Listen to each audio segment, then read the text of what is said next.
נא לשבת. Please sit down.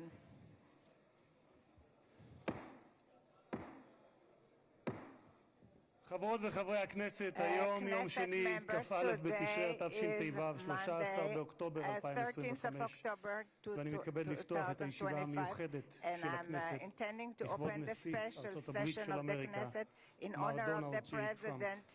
Of the United States, Mr. Donald J. Trump.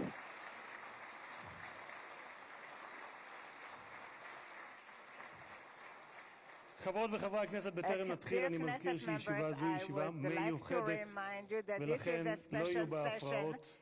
מי שיפריע יוצא מאולם המליאה ולא יורשה לשוב אליה עד תום הישיבה. לא תהיינה אזהרות.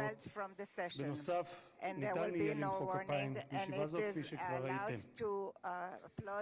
כבוד נשיא המדינה יצחק הרצוג ורעייתו מיכל,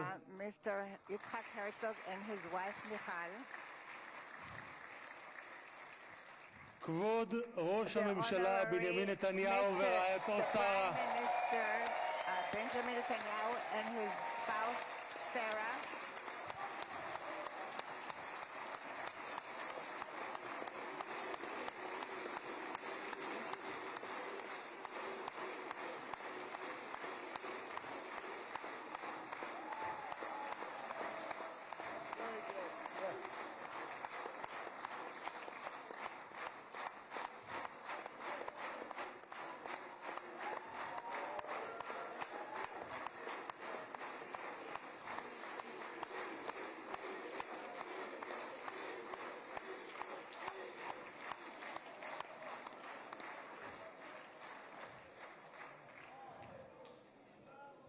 ראש האופוזיציה יאיר לפיד ורעייתו ליהי, Mr. Lapid and his wife Lihi, שרים וחברי הכנסת, and Knesset members. special recognition to Minister Ron Dermer, who led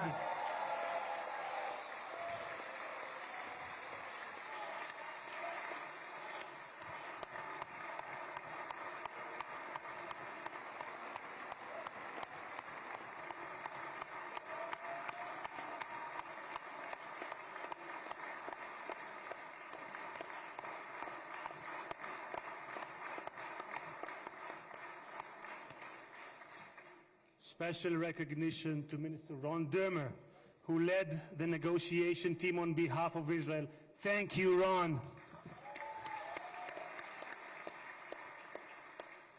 Secretary of State Marco Rubio,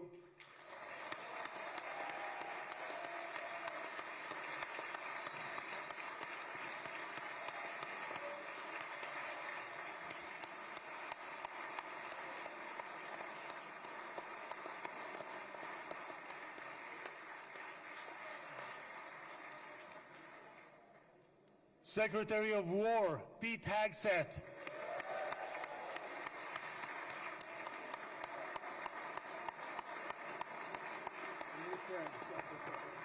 Secretary of War, I like it. I love it.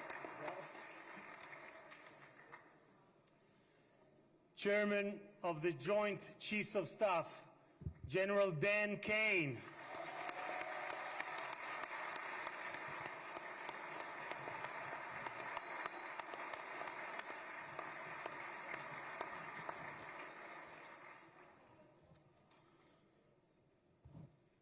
two key players, President Trump's special envoy Steve Witkoff, who is here with his partner Lauren,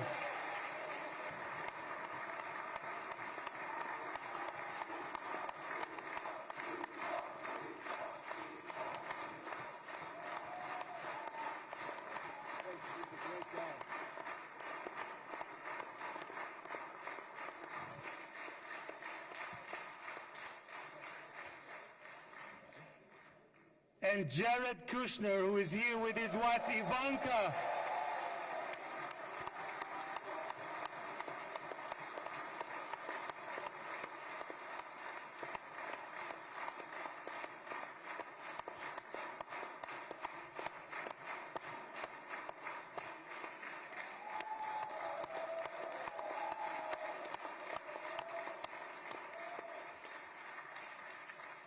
Thank you guys for everything that you have done to bring about this day. Ambassador of the United States to Israel, my dear friend and my absolute favorite rock star, Mike Huckabee. Do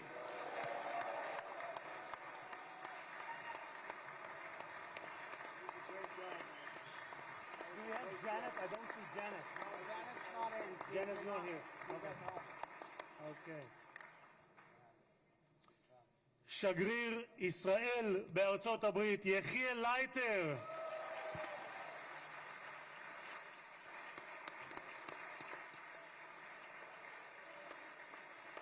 תודה. שגרירים וראשי משלחות זרות, ראש עיריית ירושלים משה ליאון ורעייתו סתווית, סגל א' של המדינה, ראשי גופי הביטחון, אלה שנמצאים איתנו ואלה שבשטח, הרמטכ"ל רב אלוף אייל זמיר,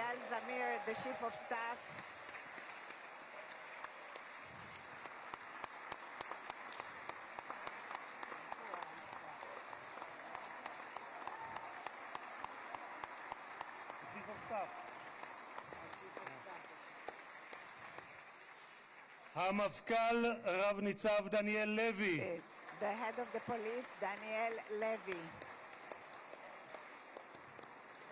נציב שירות בתי הסוהר רב גונדר קובי יעקבי, הוא נמצא בשטח, הוא מאלה שנמצאים בשטח. נציב הכבאות וההצלה הרב תפסר אייל כספי, ראש המוסד דוד ברנע,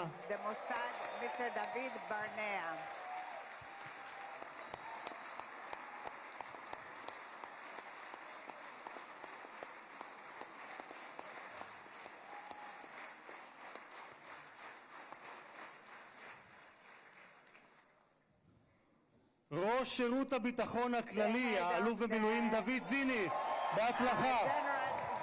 The head of the General Security. Great success to you.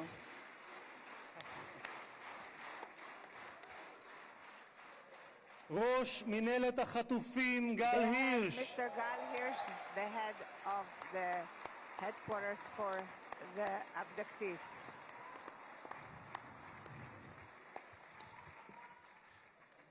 ראשי ערים וראשי רשויות מקומיות, And the local authorities. מנכ"ל הכנסת שהרים בשלושה ימים ביקור שדרושים לו 3 חודשים לפחות, משה צ'יקו אדרי.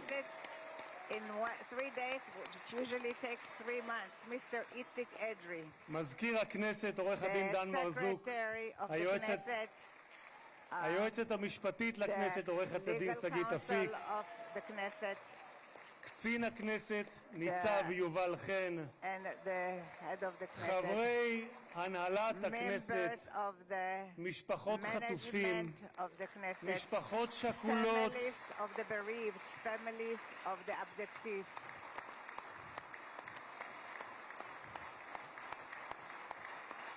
These are the hostage families. And the bereaved families also.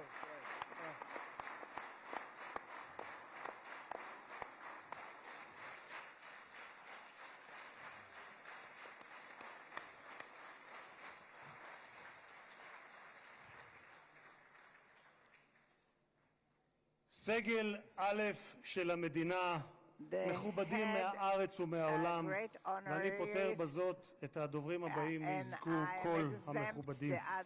קהל יקר, אזרחי ישראל, יש לי הכבוד המיוחד לברך יחד איתכם את החבר הטוב ביותר שהיה אי פעם למדינת ישראל בבית הלבן.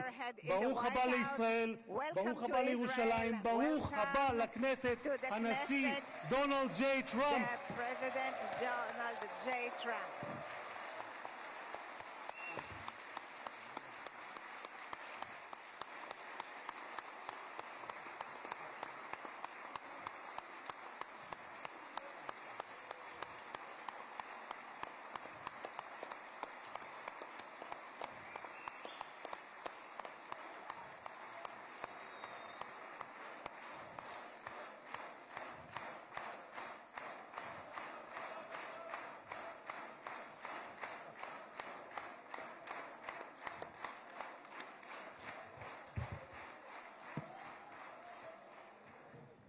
אדוני הנשיא, Mr. President, אני מבקש להודות לך I would like to על thank שהענקת you לכנסת את that הזכות you והכבוד granted the להיות Knesset הפרלמנט the הראשון honor מחוץ לארצות that הברית it is the שאתה first מבקר בו parliament בכהונתך that you הנוכחית. are visiting in your במסורת present היהודית term. נהוג לברך In ברגעים the ייחודיים Jewish שכאלה. tradition, we are ברוך used to שנתן bless מכבודו לבשר the ודם. one תודה who לך, gives הנשיא us the טראמפ. honor. Thank you very much, Mr. President, President Trump.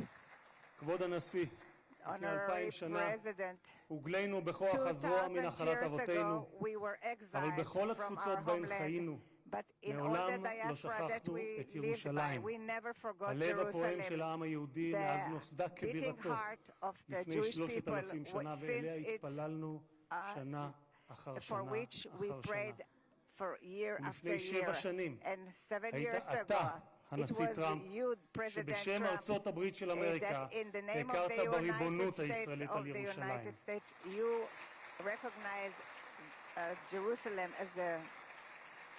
אתה מימשת הבטחה שנשיאים רבים לפניך הבטיחו, אבל רק אתה קיימת. העברת את השגרירות האמריקאית לירושלים השלמה והמאוחדת. תודה לך, הנשיא טראמפ. Thank you very much, President Trump. Thank you very much, President Trump.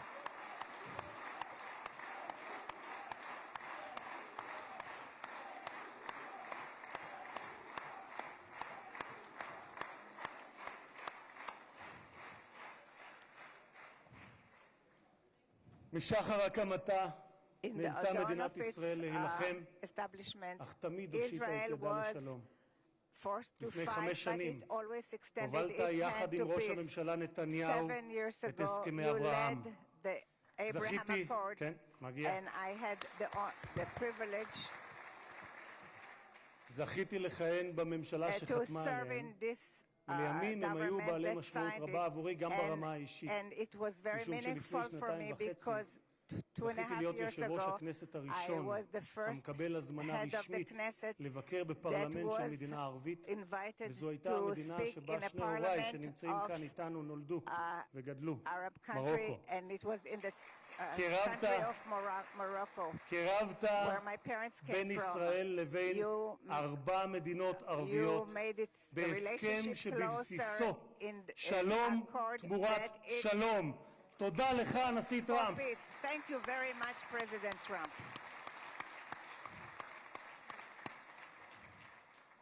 הרבה לפני כהונתך הראשונה, Many years כבר before your first term, ב-2011, already in זיהית את 2011, הסכנה שבאיראן you גרעינית identified the וכתבת, danger of ואני אומר זאת בשפת המקור nuclear ברשותכם. Iran. Iran's quest of nuclear weapons is a major threat to our nation's national security interests. We can't allow Iran to go nuclear. איום על ארצות הברית משמעו איום על העולם החופשי כולו. את עמדתך העקבית ששמה את אמריקה ראשונה, America first, Continued that אך you לא put לבדה, America but first, not but not America alone, alone. but not America הבאת alone. עמך You לבית brought הלבן with בשתי you to כהונותיך. the White לפני 4 House in your חודשים, 2 terms. לאחר שראש 4 הממשלה months נתניהו ago, פתח after במבצע עם Prime כלביא, Minister הורית על started המבצע Rising פטיש חצות, Lion, Midnight Hammer, you started פעולה the אמיצה, Midnight שלא Hammer, הייתה which was כמותה a very עד brave שאתה action, הגעת. that there was nothing like it until you arrived at the White House. בכך, In אדוני that, הנשיא, Mr. מנעתם President, you שואה prevented גרעינית שאיראן ביקשה להמיט עלינו ועל העולם, מדינה שבפרלמנט שלה נבחרי הציבור זועקים מוות לאמריקה, מוות לישראל. והיום אנו יכולים לומר למשטר האייתולות באיראן, לא יהיה נשק גרעיני. תודה לך, הנשיא טראמפ. Thank you, President Trump.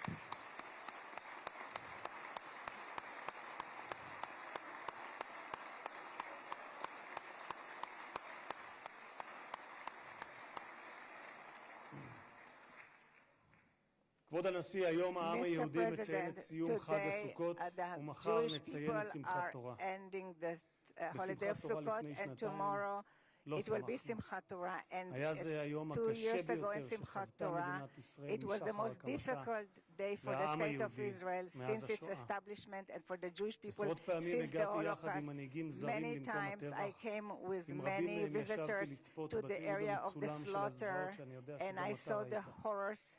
שבועות ספורים And לאחר ה-7 few באוקטובר weeks after the ליוויתי את 7th of ג'רד October, I ואיוונקה accompanied שהגיעו לכאן Jared and Ivanka לאזורים that who הקשים came to those ביותר. difficult areas. ראינו את מה We שקיווינו, saw what היינו קיבוץ we כפר were in עזה Kfar ברעים, Aza, וראינו את מה and we שקיווינו saw שלא what יחזור עוד we בתולדות hope that we האנושות. will never see מראות again. של פוגרומים, Horrible ילדים, sights of נשים, pogroms, קשישים, children, גברים, men חיים and שלווים women, שהיו and the elderly. ואינם עוד. They are no longer השטן there. לא רק The רצח, Satan not טבח, only אנס murdered ושרף and raped רבים מאחינו and ואחיותינו, many of our הוא גם brothers and חטף אותם, sisters, he מתים also וחיים.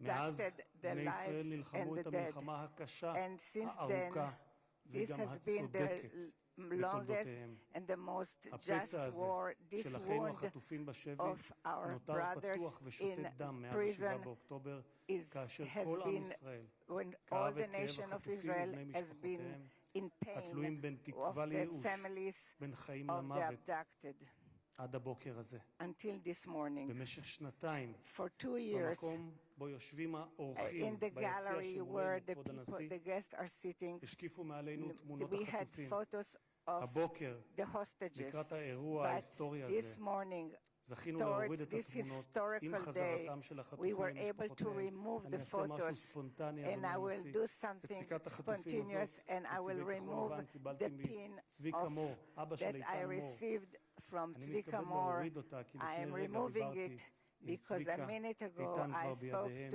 והם Tzvika Mor's חוגגים את brother, האיחוד and הזה. they're תודה celebrating לך, this הנשיא unification. טראמפ. Thank you so much, President Trump. Thank you so much, President Trump.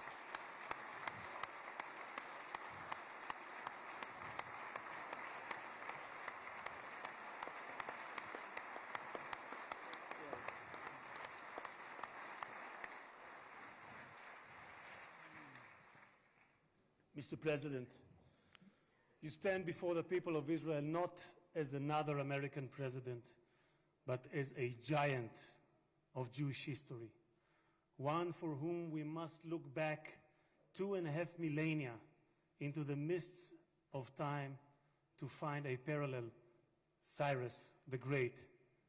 You, President Donald J. Trump, are a colossus who will be enshrined in the pantheon of history. Thousands of years from now, Mr. President, the Jewish people will remember you. We are a nation that remembers.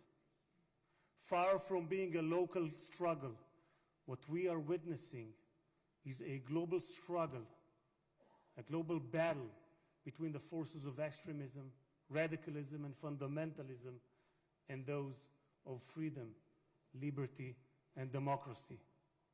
What the world needs now is not appeasers who feed the crocodile in the hope that they will be eaten last, like the kind we have seen recently at the UN General Assembly.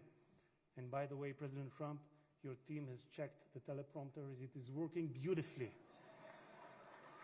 What the world needs now are more leaders who are brave, resolute, strong, and bold. The world needs more Trumps.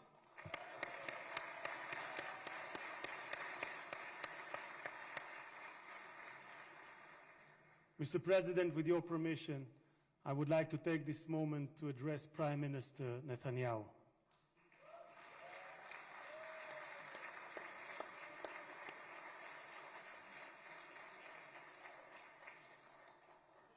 ראש הממשלה, תודה, ראש הממשלה עמדת בכל שנות כהונתך, אבל בפרט בשנתיים האחרונות מול לחצים אדירים. סטיב וויטקוף, שליחו המיוחד של הנשיא טראמפ, שלחם יחד איתך בשוחות על החזרת החטופים, אמר עליך, העבודה הקשה באמת הייתה של ראש הממשלה. of the הוא Prime זה שהיה Minister. צריך It לקבל was the החלטות Prime קשות, Minister who עד had to כמה להיות take קשוחים מול hard חמאס decisions, ומתי how לגלות much גמישות. we have to be היו רגעים hard towards שחשבתי, Hamas כך אומר and ויטקוף, when we have שעליכם to להתגמש be יותר. more אבל האמת היא moderate. שכעת, But the במבט truth לאחור, now that אני looking חושב backwards, שלא היינו מגיעים לנקודה הזו we wouldn't אם have ראש reached this הממשלה point נתניהו if לא the היה פועל Prime Minister כפי שפעל. Netanyahu wouldn't have acted the way he acted.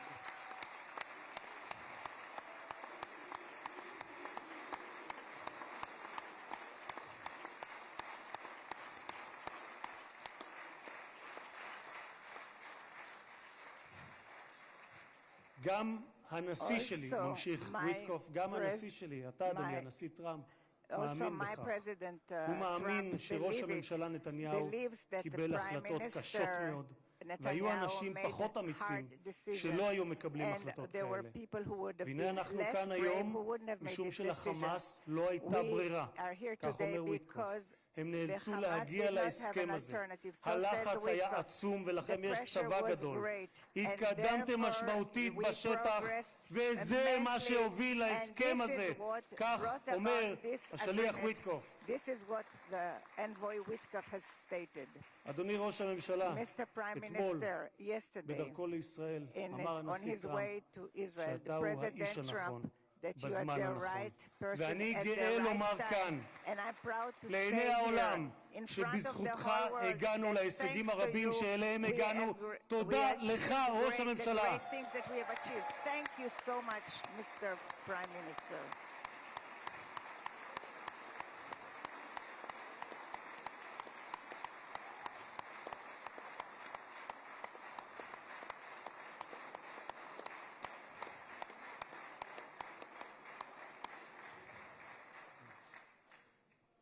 ביום הזה This day, today, נודה מלב האומה we will וממעמקי thank from הנפש the heart הלאומית the depths of לחיילי our heart צה"ל to האמיצים, the brave soldiers of the IDF, of the Israeli Defense Forces,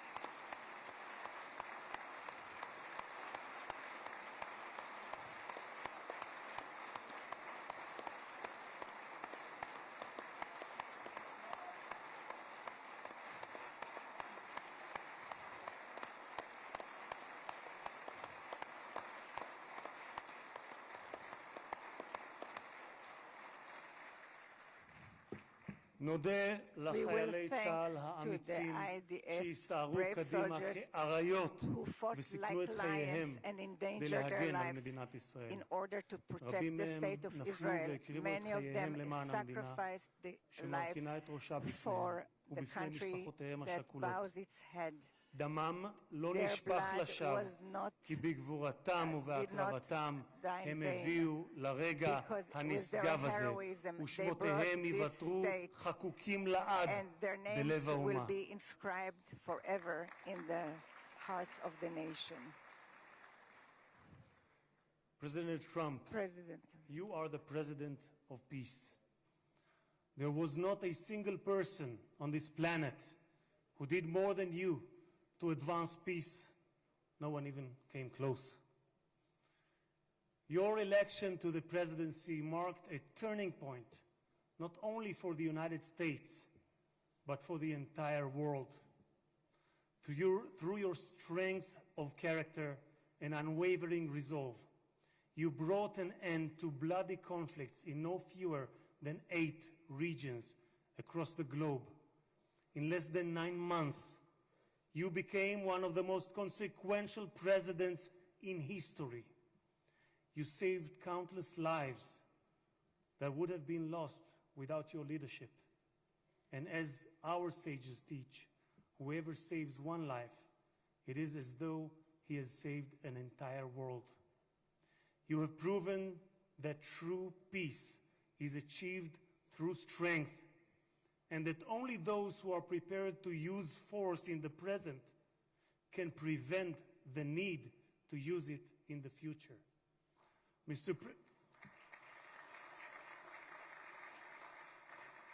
Mr. President, you, more than any other individual, are deserving of the highest recognition for your efforts in promoting peace. Therefore, I hereby announce that together with our good friend, Speaker of the House, Mike Johnson, we will rally speakers and presidents of parliaments from around the world to submit your candidacy for the Nobel Prize, Peace Prize next year. There is no one more deserving than you, President Trump. No one.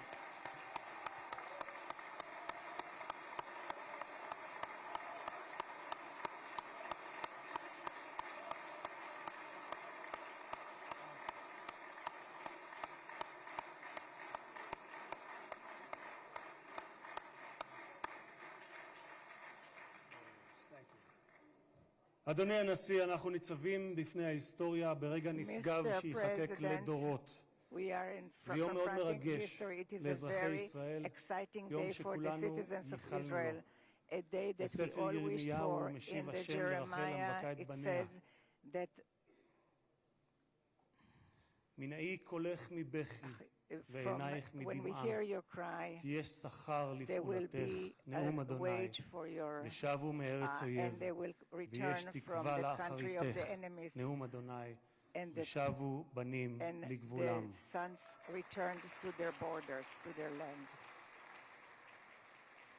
אני מבקש לאחל מכל ליבי החלמה מהירה ושלמה לפצועים ולחטופים השבים. כמה טוב שבאתם הביתה. How happy we are and how good it is that you are back home. הנשיא טראמפ, מי ייתן והעושה שלום במרומיו יברך אותך, נשיא השלום, את ארצך ואזרחיה, את משפחתך וכל היקרים לך, ויעשה שלום עלינו ועליכם. May God bless you, President Trump. May God bless the United States of America. And may God bless the state of Israel. תודה רבה וחג שמח.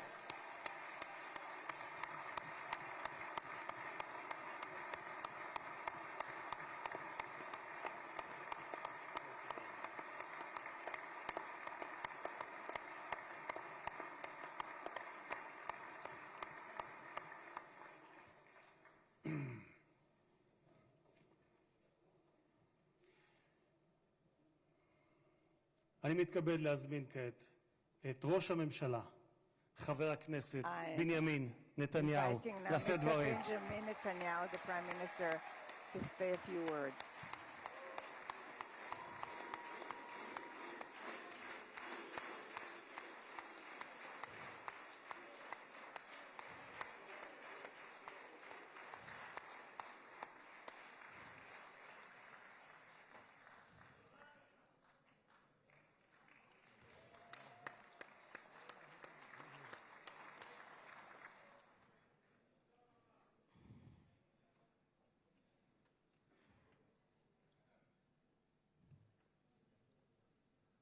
מכובדי הנשיא הרצוג ורעייתו מיכל, President Herzog and his wife Michal, מכובדיי הרבים, and the great honorary guests, ובראשם and headed by ידידנו הגדול, our great friend, נשיא ארצות הברית, the President of the United הנשיא States, דונלד ג'יי טראמפ.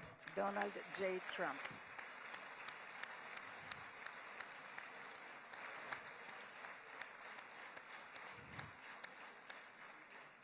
ברוך בואך לירושלים בירתנו הנצחית.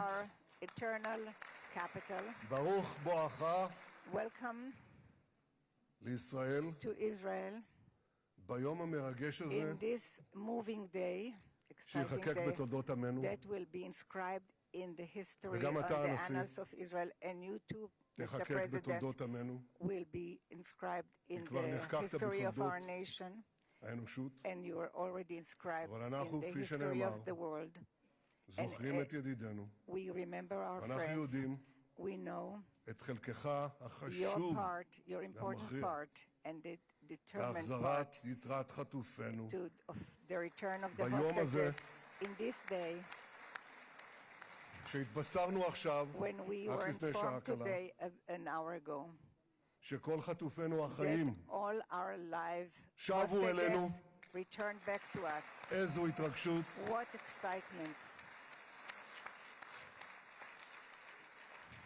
כמה חיכינו לרגע הזה, how long we've waited for ואנחנו this מחויבים moment, להחזיר את כולם. and we have committed ואני to רוצה return להודות לך באופן everyone. אישי, And I want to thank you ובשם האומה personally כולה. and on behalf of the whole תודה לך, nation. הנשיא טראמפ. Thank you, Mr. תודה לך. President Trump. Thank you, Mr. President.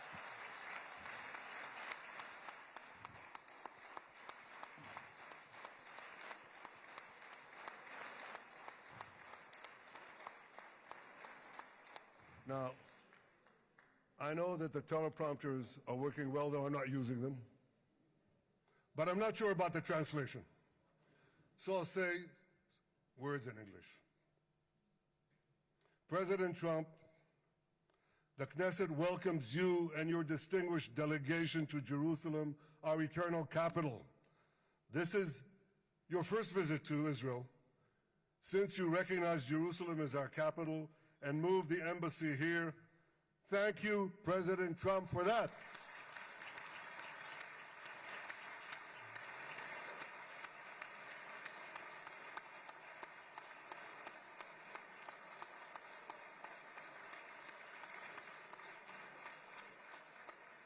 There are many other reasons to thank you since your last visit here. Thank you for recognizing Israeli sovereignty over the Golan Heights.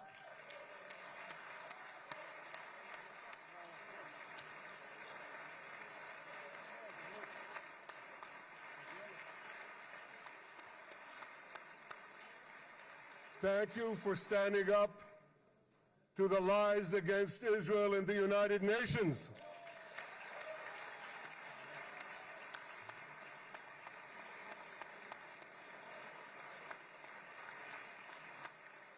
Thank you for recognizing in your 2020 peace plan our rights in Judea and Samaria, the ancestral homeland of the Jewish people.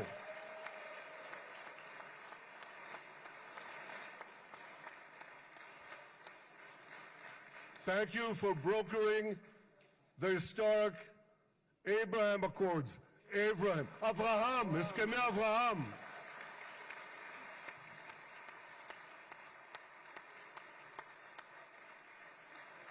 Thank you for withdrawing from the disastrous Iran nuclear deal.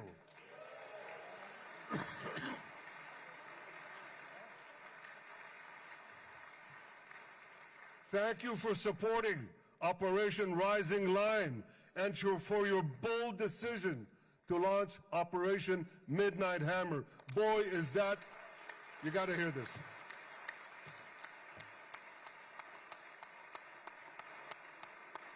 This is the most fitting name ever named for a military operation, because a little after midnight, you really hammered them.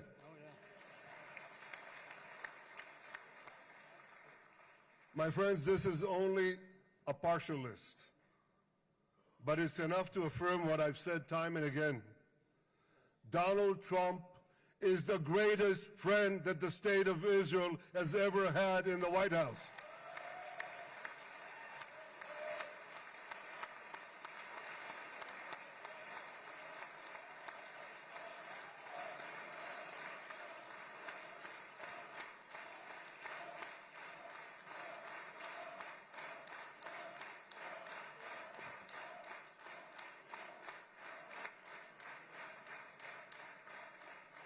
No American president has ever done more for Israel. And as I said in Washington, it ain't even close. It's really not a match. Mr. President, today we welcome you here to thank you for your pivotal leadership in putting forward a proposal that got the backing of almost the entire world. A proposal that brings all our hostages home.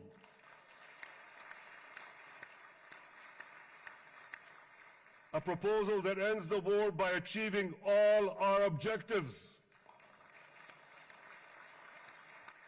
A proposal that opens the door to an historic expansion of peace in our region and beyond our region. Mr. President, you are committed to this peace. I am committed to this peace. And together, Mr. President, we will achieve this peace. We've done it before. We've done it before in the Abraham Accords, and we'll do it again. Mr. President, today the Jewish calendar marks the end of 2 years of war. That war began on October 7th, on the Jewish festival of Simchat Torah. You always tell me, and you tell the world, remember October 7th. Mr. President, we remember. We remember the thousands of Hamas terrorists who stormed into our towns and kibbutzim. We remember the 1,200 people Hamas savagely slaughtered in cold blood, including dozens and dozens of Americans. We remember entire families burnt alive as they embraced each other. We remember the beautiful young Israelis brutally gunned down at the Nova Music Festival. We remember the hundreds of our citizens who were dragged into the dungeons of Gaza, including 12 Americans, men and women, young and old, babies and elderly Holocaust survivors. My friends, Mr. President, Donald, these monsters take babies as hostages. In response to this barbaric attack on October 7th, Israel did what it had to do. With indomitable courage, we set out to defend our people, to defeat our enemies, and to release our hostages. Our heroic soldiers fought like lions. They fought on the front lines of civilization and barbarism. Israel achieved amazing victories over Hamas and the entire Iran terror axis. Sinwar, Dev, Hania, Nasrallah, Assad, they're all gone.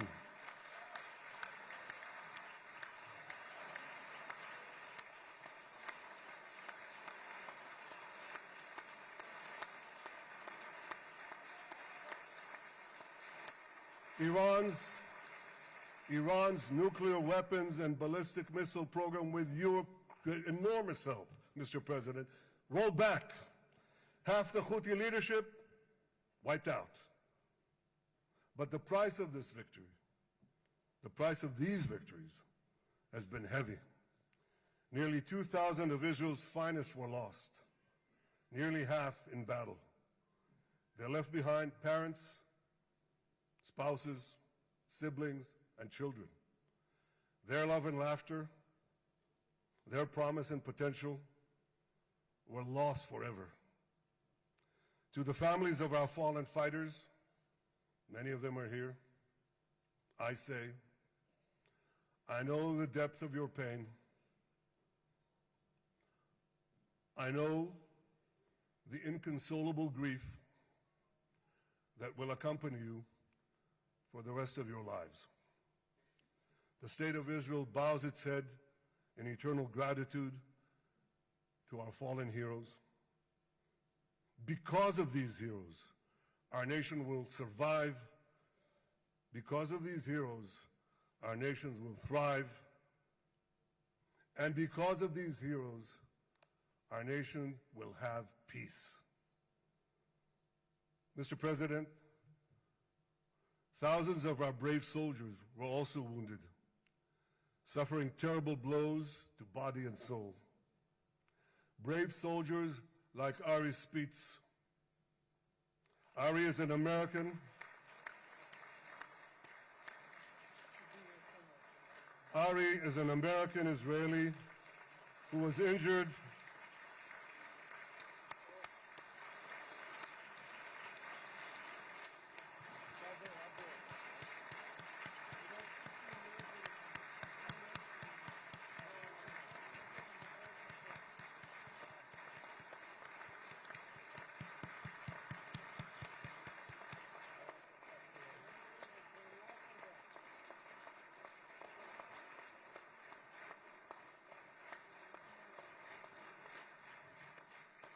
Ari is an American Israeli who was injured in Gaza while searching for Hamas terrorists and weapons.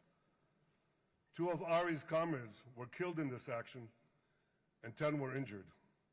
Ari was presumed dead, but made a miraculous recovery despite losing 3 limbs. Ari, stand up for a minute alone. Stand up. There you go. There. Ari, you are the spirit of Joshua. You are the spirit of David. You are the spirit of the Maccabees. You are the spirit of Israel. I salute you. We all salute you.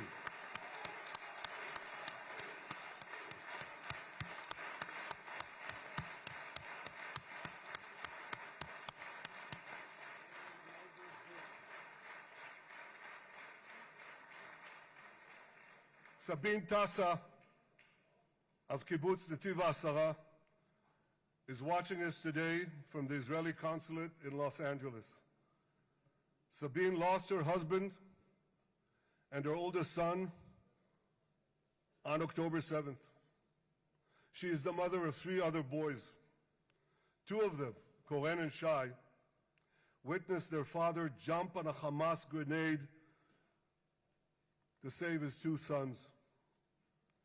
We all saw the film of those 2 boys crying out in pain, "Father is dead. Why? Why did God save me?"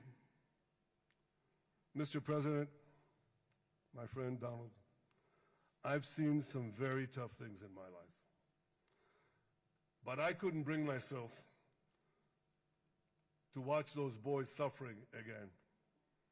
So I didn't see this film except once. Yet Sabine, their mother, has had the strength and fortitude to show this film across the world. And my wife Sarah and I asked her, "Sabine, how do you do it?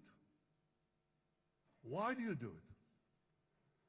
And she answered, "I do it to show the entire world the monsters Israel is fighting and the justice of our cause." This is what she's doing once again in Los Angeles. Sabine, you can hear me now, so I want to tell you on behalf of all of us, you embody the spirit of our biblical heroines, Deborah, Ruth, and Esther. You too are the spirit of Israel, and we all salute you.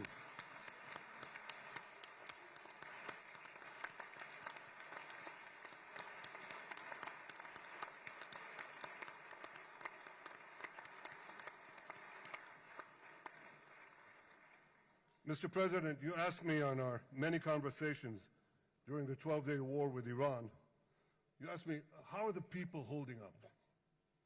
And I said to you, our people are strong.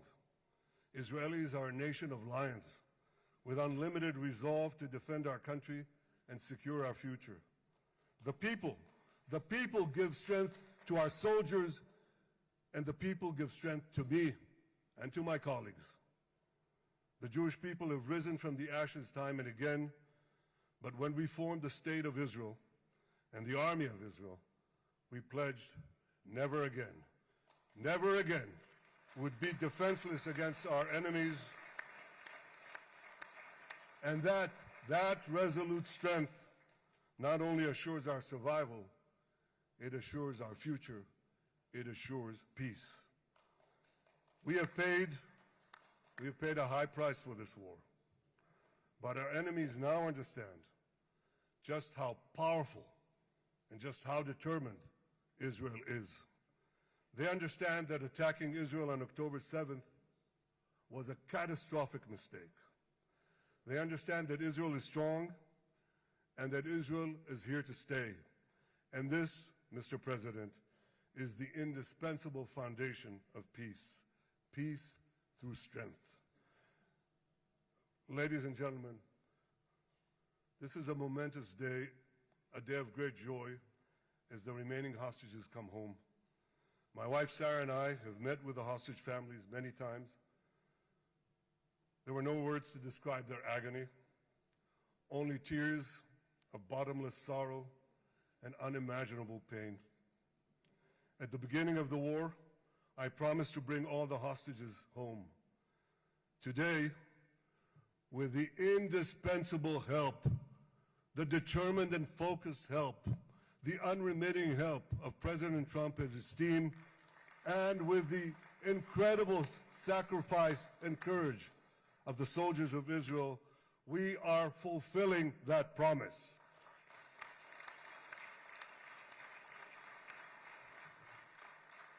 It has been a long journey to get here. In the first week of the war, our brave soldiers put military pressure on Hamas, and the international community put diplomatic pressure on them. This enabled us to secure the release of over 100 hostages. In heroic rescue attempts behind enemy lines, Israel's special forces rescued 8 live hostages and brought back the remains of dozens more. But as time went on, we all know what happened. The diplomatic pressure was turned on its head. More and more governments bought into Hamas's false propaganda. More and more governments succumbed to anti-Semitic mobs in their own countries. They just turned on Israel. They called for us to surrender to Hamas demands, just leave Gaza immediately, they said, end the war without committing to disarm Hamas, without committing to demilitarize Gaza. Had Israel succumbed to those demands, not only would Sinwar, Nasrallah, Assad, and Iran's missile and nuclear program remain intact. Not only that, because in no time, the Hamas killers would be back on the border fence, ready to repeat the horrors of October 7th again and again, as they vowed to do. But just at that point of maximum pressure on Israel, a man named Donald J. Trump was elected President of the United States.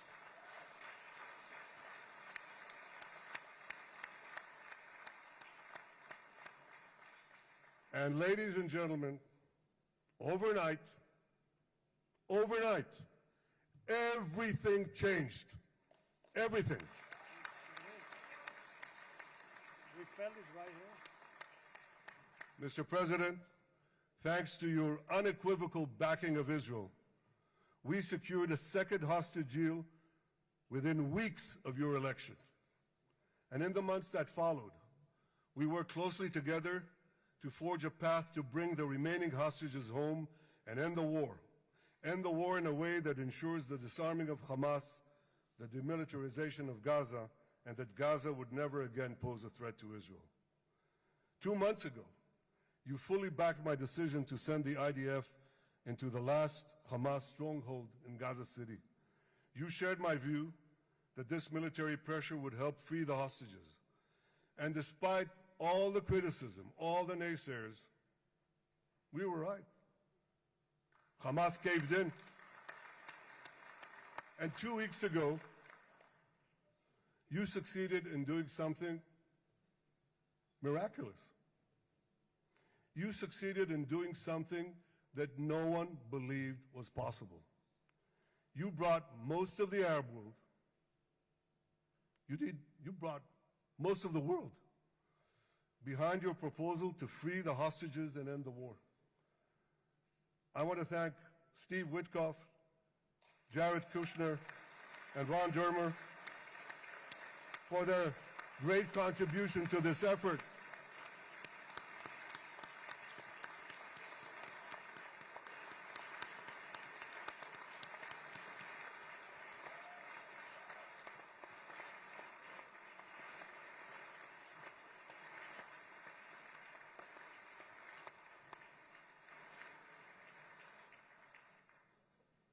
And I want to thank our negotiating team. I believe that the close cooperation between the two of us, between our two nations, combining Israel's military pressure and President Trump's unmatched global leadership. I have to tell you, I've seen a lot of American presidents. I've seen them all in the time that I've been here, and I've been here quite a lot of time. I've never seen anyone move the world so quickly, so decisively, so resolutely as our friend President Donald J. Trump.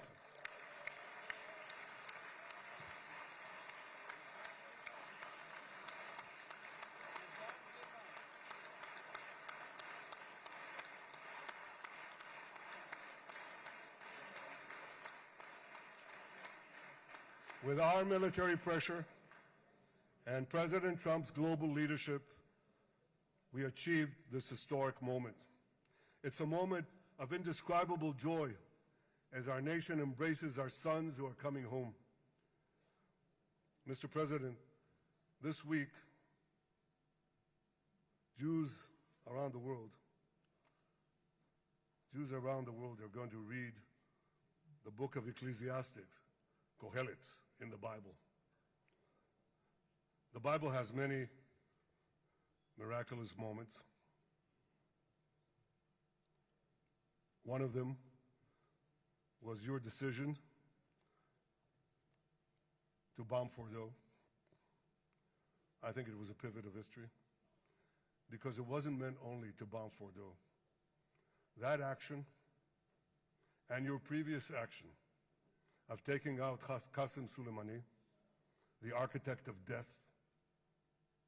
I think that changed the balance of power in the world. You brought America back again to the driver's seat.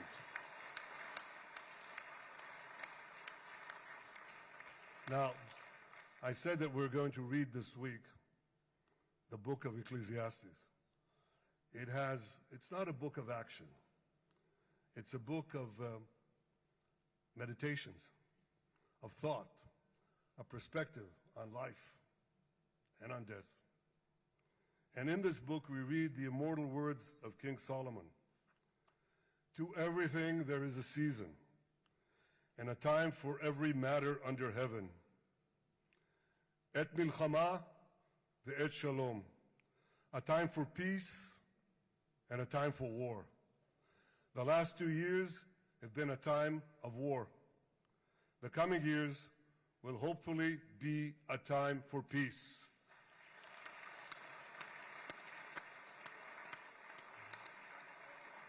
Peace inside Israel and peace outside Israel.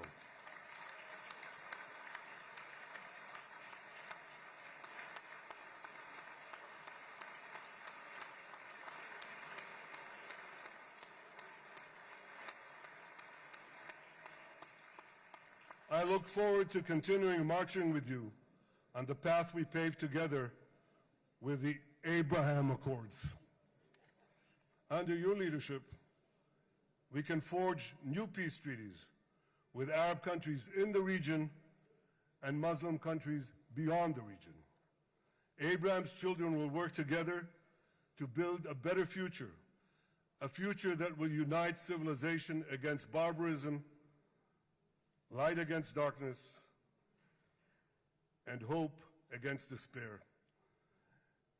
And my friends, I believe that with President Trump's leadership, this will happen a lot faster than people think.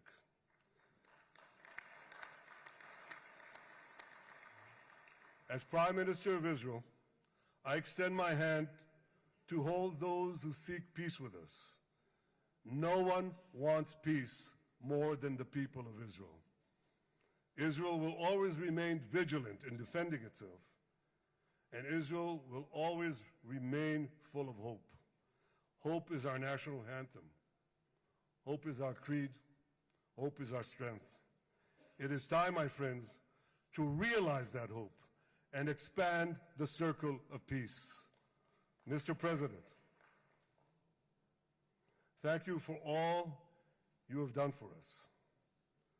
I have submitted your nomination to be the first non-Israeli recipient of the Israel Prize, Israel's highest award. As to that other prize, just a question of time, you'll get it. But I want you to get the Israel Prize, our highest award, to our greatest friend.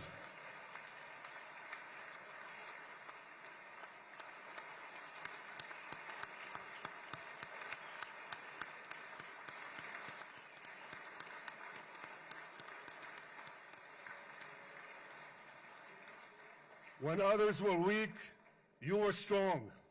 When others were fearful, you were bold. When others abandoned us, you stood by our side. On behalf of the government and people of Israel, I thank you for your extraordinary friendship.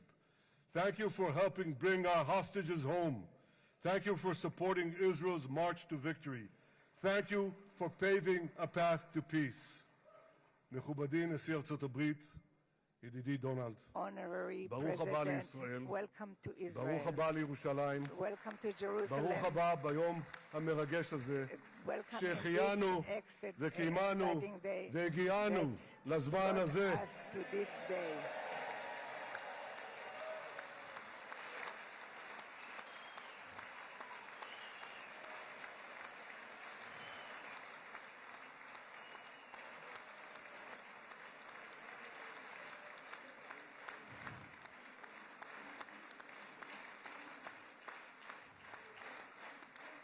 May God bless you and your family, Mr. President. May God bless America. May God bless Israel. And may God bless the covenant between our two promised lands. Thank you, Mr. President.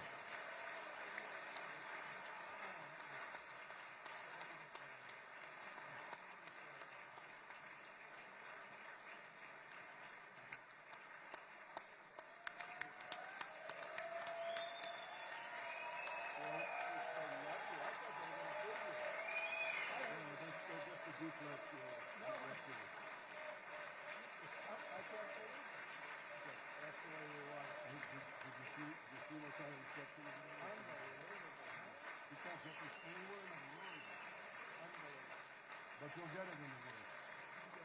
Thank you.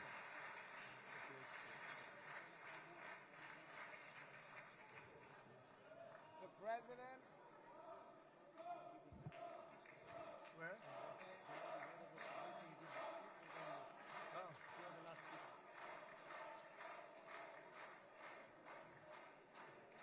Come on up, opposition. Come on, opposition.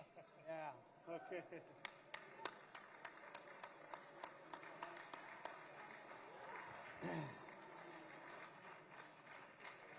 אני מתכבד להזמין כעת את ראש האופוזיציה, חבר הכנסת יאיר לפיד.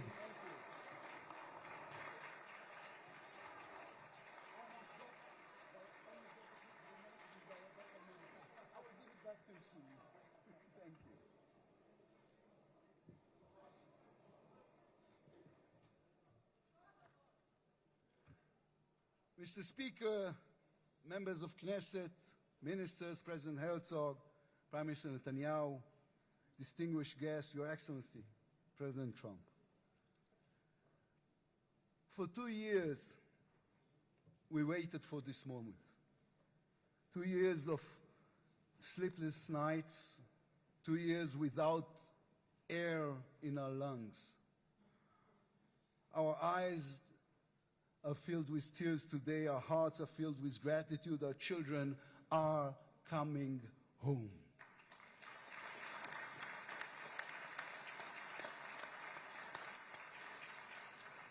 In the Babylonian Talmud, a sacred book of the Jewish people, it is written, whoever destroys one life, it is as though he destroyed an entire world, and whoever saves one life, it is though as he has saved an entire world. Mr. President, you have saved the lives of our hostages.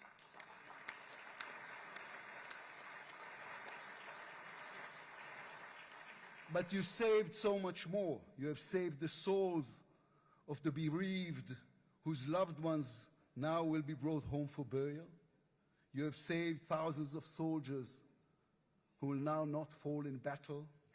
And you have saved millions from the horrors of war.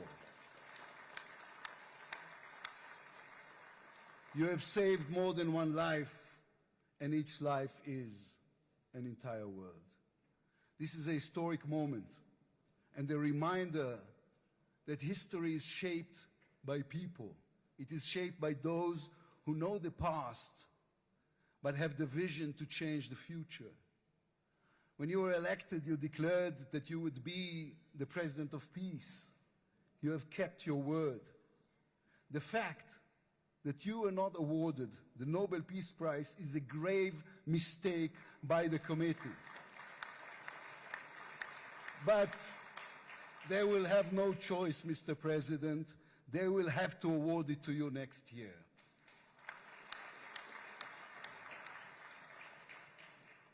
Peace will not come by waiting. It will come by building, by reaching out, and by daring once again to believe. You, Mr. President, have done the unimaginable. We will be eternally grateful. But we also need to take responsibility. The destiny of Israel will always be written by the people of Israel. We must now prove ourselves worthy of what has been achieved. From its founding, Israel has said to the world that our strength, our power, rest upon our values. Israel is the strongest country in the Middle East because we are the only democracy in the Middle East. Because we believe in the principles laid in our Declaration of Independence, which says Israel will ensure complete equality of social and political rights to all its inhabitants, irrespective of religion, race, or sex. It will guarantee freedom of religion, conscience, language, education, and culture. It will safeguard the holy places for all religions. Those are our values. That is who we are as people, as a country. Our neighbors must understand one more thing about us. We are not going anywhere. The Middle East is our home. We are here to stay. Our story did not end in the Bible. It began there. It continues in our laboratories and universities, in our innovation hubs. Hamas, Hezbollah, Iran, and the Houthis, they all read the wrong intelligence reports. The real intelligence report on Israel's intentions is found in the book of Genesis. And I will give you and your descendants after you the land of Canaan for an everlasting possession. We call upon the nations of the Islamic world to, on all our neighbors, Saudi Arabia, Syria, others. We are here to stay. We can do great things together. Come and talk to us. Mr. President, you are the one who can make it happen as you did with the historic Abraham Accords. Then too, no one believed it was possible. Then too, you imposed your vision on everyone. While others spoke of difficulties, you created opportunity. You can be the one to bring the next wave of peace. The people of Israel support this. They want this. We are ready. And you can later today in Egypt with your unbelievably talented team, my friends Steve Witkoff, Jared Kushner, Marco Rubio, Pete Hegseth, forge a regional alliance that will change not only the Middle East but the entire world. After 2 years of war, the peoples of this region should look around and ask themselves, whose situation is better? Those who chose the path of peace or those who chose the path of war? Those who invested in their people, in the education of their children, in science and education and technology, or those who invested in hate and in violence? From here I say to all those who demonstrated against Israel these past 2 years, on the streets of London and Rome, in Paris and in Columbia University. I do not represent the government. As you know, I am the leader of the opposition. And I tell you, then, you were deceived. You were deceived. Propaganda experts, funded by terror money, manipulated you. Now that the war has stopped, you have time and a chance to go and learn the facts. The truth is, there was no genocide, no intentional starvation.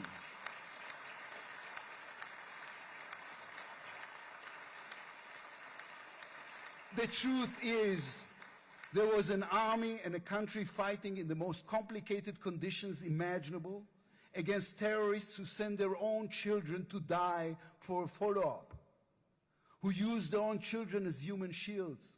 The truth is that the democratic state was attacked by a fanatical terrorist organization. 1,200 people were killed in one day, women were raped, babies were burned alive. And all that, on all the while, they played with your minds, selling you the absurd idea that supporting Islamic terror is somehow a liberal value. There is good and evil in this world. When you stand with Hamas, you stand with evil. When you stand with Hezbollah, you stand with evil. When you stand with the Iranian regime, you stand with evil. When you stand with Israel, you stand on the side of justice.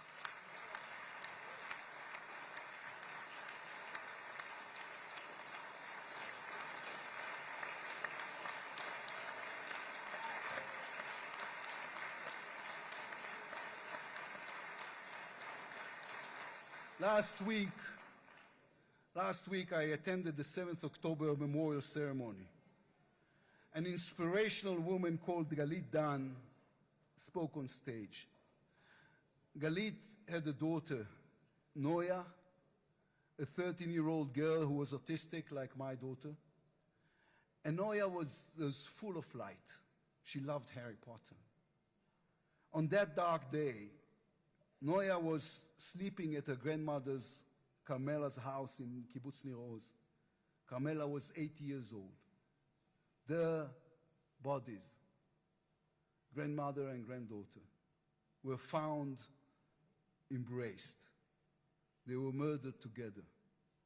On stage at the ceremony, Galit said a sentence that moved us all. We don't want revenge, she said. We want redemption.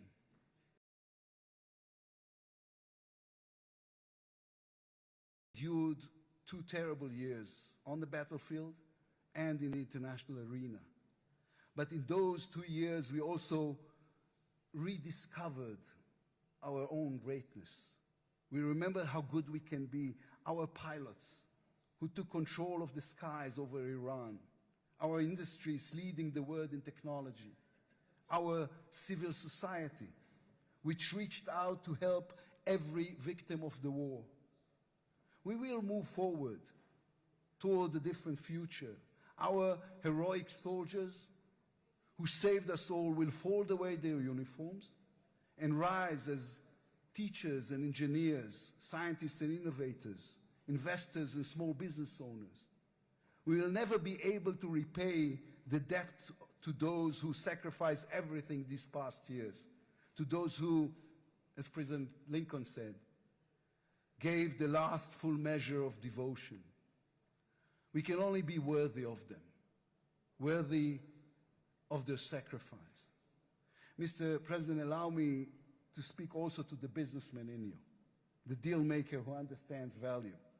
If there were one stock in the world I would invest in today, it is the State of Israel. If there were one nation that deserves unrestricted access to GPU chips, to AI and SMR technologies, to American markets, it is the State of Israel. Israel's future is intertwined with our eternal alliance, our strategic and moral covenant with our greatest friends, the United States of America. This war is over. We will always need to stay vigilant, to guard against those who seek our destruction. But the State of Israel is about to reinvent itself.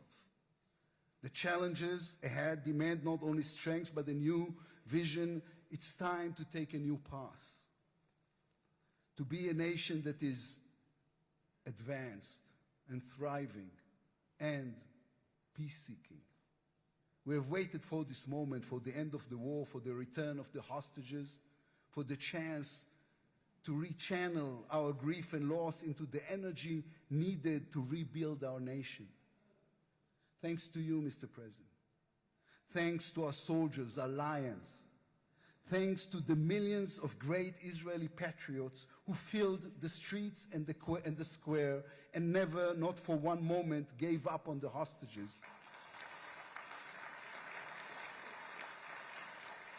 Thanks to all of them, the strength within us can now rise, succeed, and build for our future and for our children. Thank you very much. God bless the United States of America. Am Israel Chai.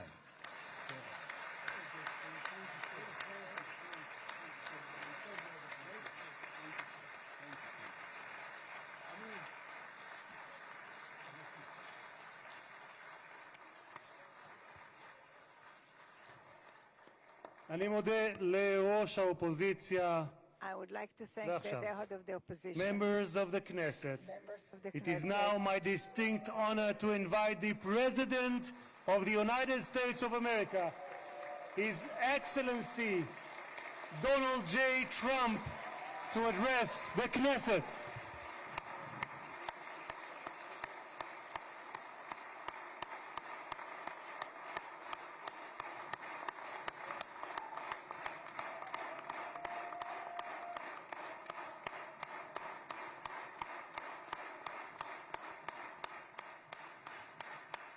Thank you very much. Thank you. Thank you very much, everybody. It's a great honor. Nice place. Very nice place. Mr. President, Mr. Prime Minister, Mr. Speaker, esteemed members of the Knesset and cherished citizens of Israel, we gather on a day of profound joy, of soaring hope, of renewed faith, and above all, a day to give our deepest thanks to the Almighty God of Abraham, Isaac, and Jacob.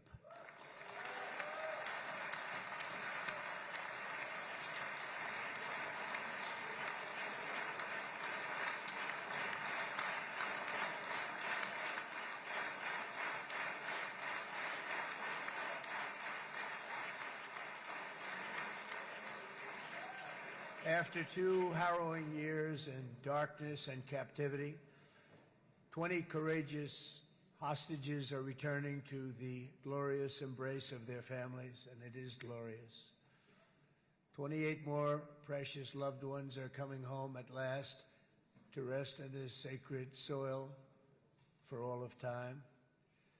And after so many years of unceasing war and endless danger, today the skies are calm, the guns are silent, the sirens are still, and the sun rises on a holy land that is finally at peace, a land and a region that will live, God willing, in peace for all eternity.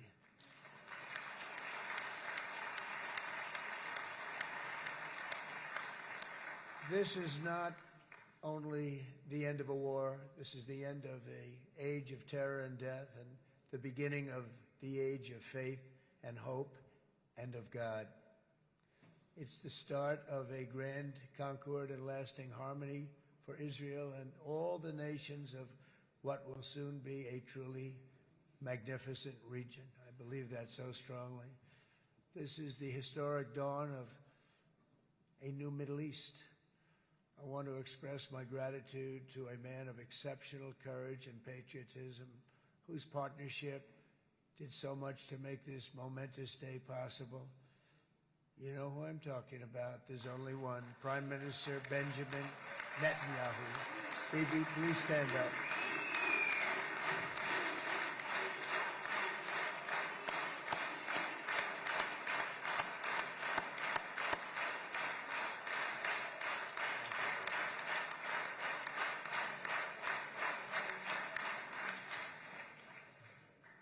And he is not easy, I want to tell you. He's not the easiest guy to deal with, but that's what makes him great. That's what makes him great.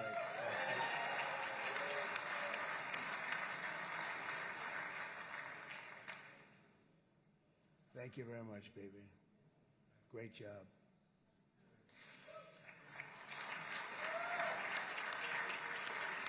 And let me also convey my tremendous appreciation for all of the nations of the Arab and Muslim world that came together to press Hamas to set the hostages free and to send them home. We had a lot of help. We had a lot of help from a lot of people that you wouldn't suspect, and I want to thank them very much for that. It's an incredible triumph for Israel and the world to have all of these nations working together as partners in peace. And it's pretty unusual for you to see that, but it happened in this case. This was a very unusual point in time, a brilliant point in time. Generations from now, this will be remembered as the moment that everything began to change, and change very much for the better.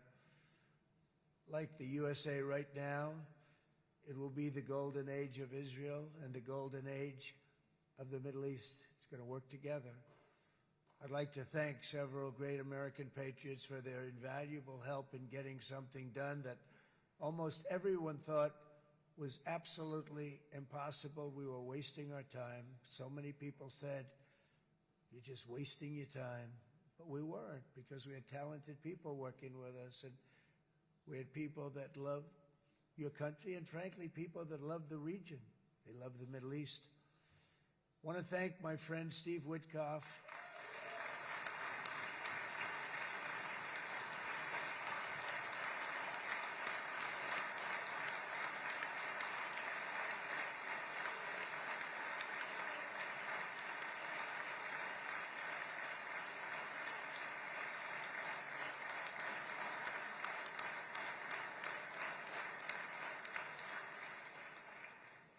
You know, Steve was chosen by me.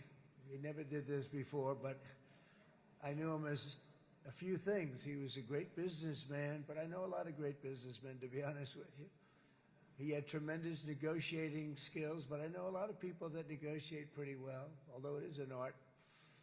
But there are people that can negotiate pretty well. But most importantly with Steve, he's just a great guy. Everybody loved him.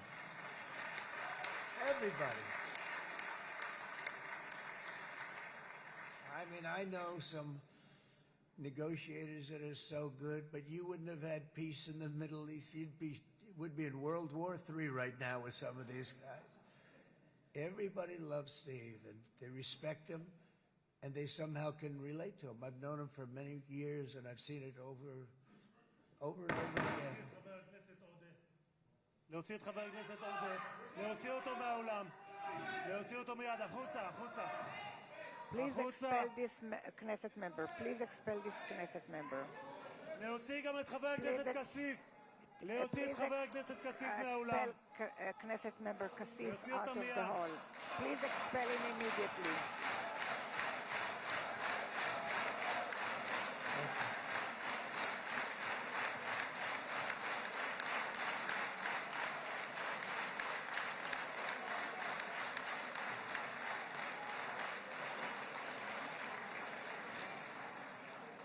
Sorry for that, Mr. President.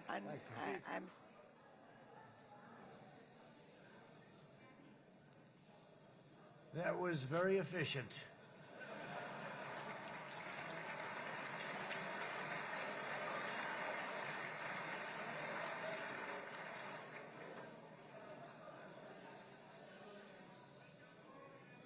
So back to Steve.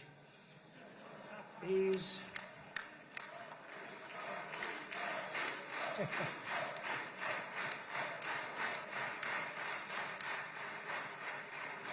But I tell one story because he was so involved, and then we called in Jared. We need that brain on occasion. We got to get Jared in here. We got to get a certain group of people. But Steve started this all by himself. I call him Henry Kissinger, who doesn't leak. Okay? Henry is a big leaker. He leaked. Steve doesn't leak. Steve just wants to get the job done. He wants to do what's right. But I'll give you just a quick story because, as you know, he's working on the war with Russia and Ukraine, a war that would have never happened if I were president. A shame. 7,000 young soldiers a week are being killed. More than that this last week. It's a shame. Should have never happened. But it did happen, and we won the race, and I took over this horrible war that's been raging, and I thought it would be easily settled. I thought it was a hell of a lot easier than doing what we just did very successfully with Israel and a lot of other people. But this came first, and we'll get that one. But I set up a meeting for him to meet with President Putin, thinking it would be a 15 or a 20-minute meeting. Steve had no idea about Russia, had no idea about Putin too much, didn't know too much about politics, wasn't that interested. He was really good at real estate, but he had that quality that I was looking for, and I didn't see it around in too many ways. And I set up the meeting with Putin, and I called. I said, is Steve finished yet? That was about a half an hour into the meeting. No, sir, he's not. He's still inside. This is in Moscow. I said, well, how's he doing? I don't know, sir. He's still inside. I called up an hour later. Let me speak to Steve. Sir, he's still with Putin. He's with President Putin. I said, wow, that's a long meeting, 1 hour. I called up an hour later. He was still with Putin. 3 hours later, he was still with Putin. 4 hours later, he started to get the word that he was going to be coming out soon. And in 5 hours, he came out. I said, what the hell were you talking about for 5 hours? And he says, just a lot of interesting things. We're talking about a lot of interesting things, including what he went in there for, but you can't talk about it for 5. You can talk about it for a certain period of time, and you know what you're getting. But that's a talent. That's a talent where you can do that. Most people I'd send in, number one, they wouldn't be accepted. Number two, if they were, the meeting would last 5 minutes. And that's what happens with Steve. Everybody loves him. They love him on this side. They love him on the other side. And he really is. He's a great negotiator because he's a great guy. So thank you very much, Steve. Very much.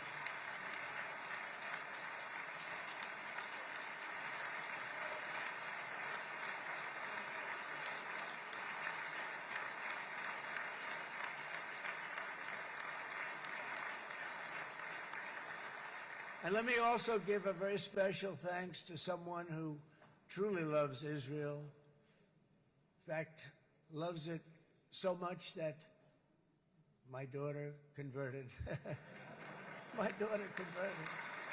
I didn't know this was going to happen. And Ivanka's here.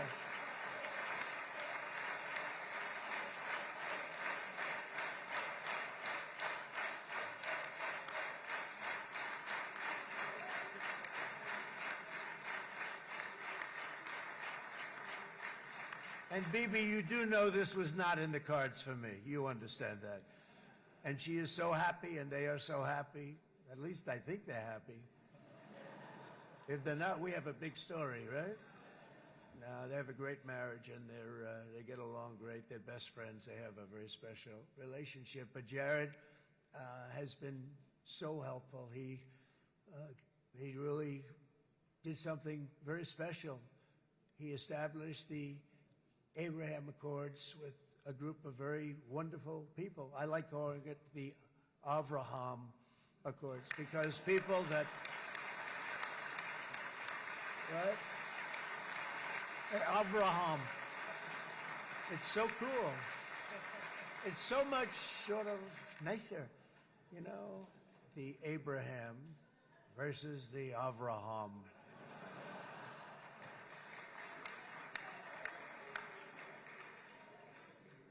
I just don't want to sound too sanctimonious when I do it, so, you know, I sort of split it up. This way we keep everybody happy.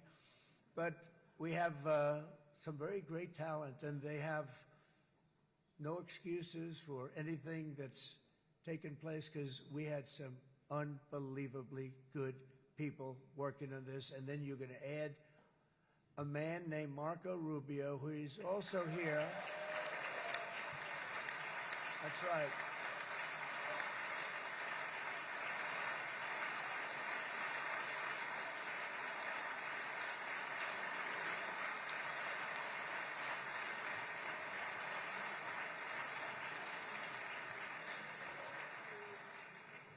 And I have a prediction that Marco will go down, I mean this, as the greatest Secretary of State in the history of the United States. I believe that. I believe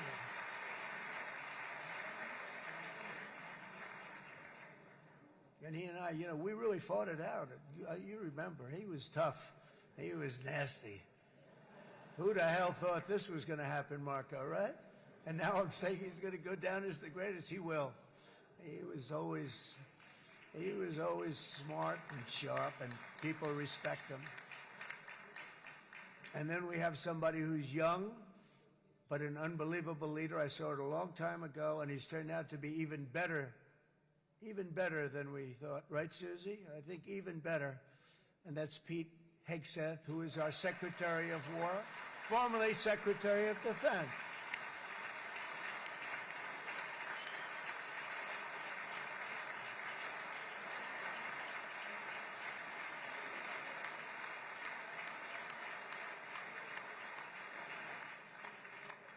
And as you know, we decisively won World War I. We decisively won World War II decisively. And everything in between and everything before it, we won everything. And then they had the brilliant idea of changing the name from war, you know, it was war, to defense. And with that went a certain thinking. And we fought in a very politically correct way after that. We always had the strongest military, and now we have a stronger military than we've ever had before. Because of my first term, I've totally rebuilt the military, every aspect of it. But we have, if you think, we settled 8 wars in 8 months. I'm now including this one, by the way, if that's okay. They may say, well, that was quick, because yesterday I was saying 7, but now I can say 8. The hostages are back. The hostages are back.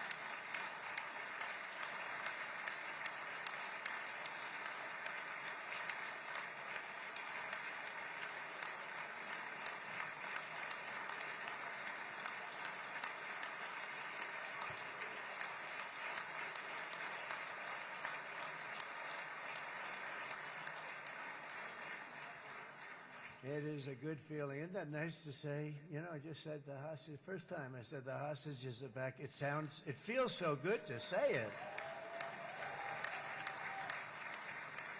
But when you settle 8 wars in 8 months, that means you don't like war. Everyone thought I was going to be brutal. In fact, I remember Hillary Clinton during a debate, she said, look at him, he's going to go into war with everybody. And actually, she said, he's got a personality that's all about war. No, and my personality actually is all about stopping wars, and it seems to work. It seems to work. But it also means this name change and our attitude that we're not going to go into a war, but if we do, we're going to win that war like nobody has ever won a war before. We will not be politically correct, but we're not going to be there. And I think, you know, as you mentioned, Bibi, before, peace through strength, and that's what it's all about.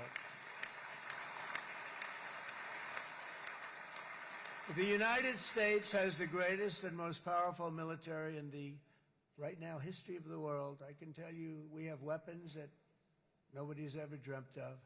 I only hope we never have to use them. I rebuilt the military. I was proud to do it, but some of the things I hated to do, I hated certain of the weapons because the level of power is so enormous. It's so dangerous, so bad. But we have to do what we have to do. We make the best weapons in the world, and we've got a lot of them. And we've given a lot to Israel, frankly. And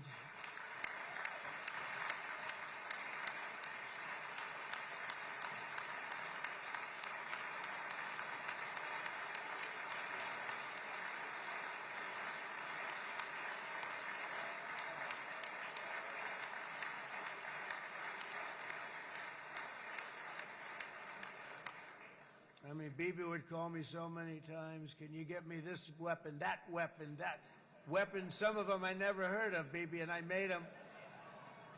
But we'd get them here, wouldn't we? And they are the best. They are the best. But you used them well. It also takes people that know how to use them. And you obviously used them very well. but so many that Israel became strong and powerful, which ultimately led to peace. That's what led to peace.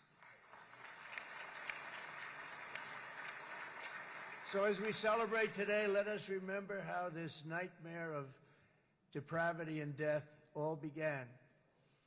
2 years ago, on the eve of the Simchat Torah holiday, thousands of innocent Israeli civilians were attacked by terrorists, and one of the most evil and heinous desecrations of innocent life the world has ever seen, the worst slaughter of Jews since the Holocaust.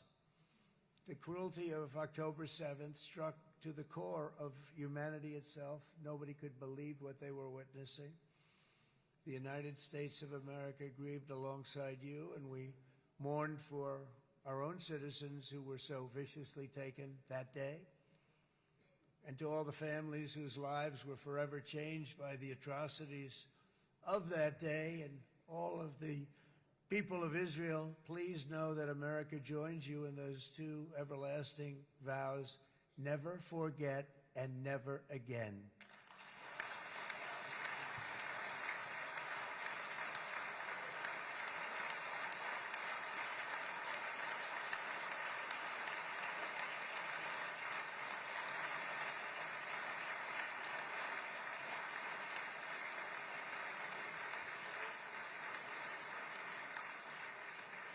From October 7th until this week, Israel has been a nation at war, enduring burdens that only a proud and faithful people could withstand.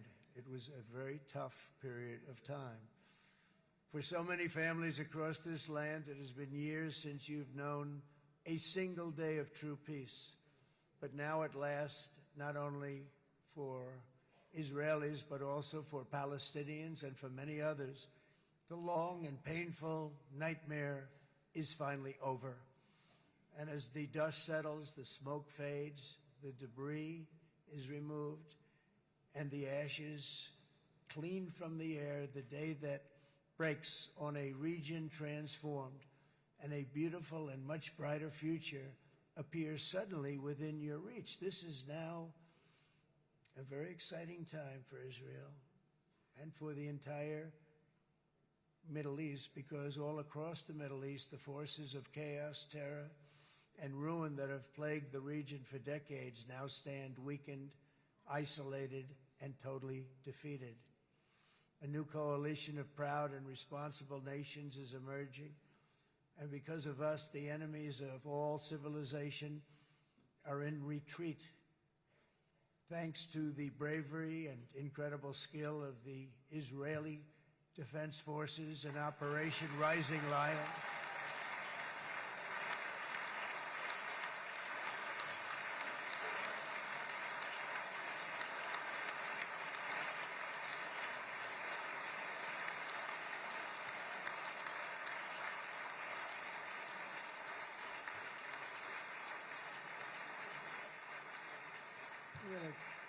guy's central casting. Let's put him in a movie. Look at him.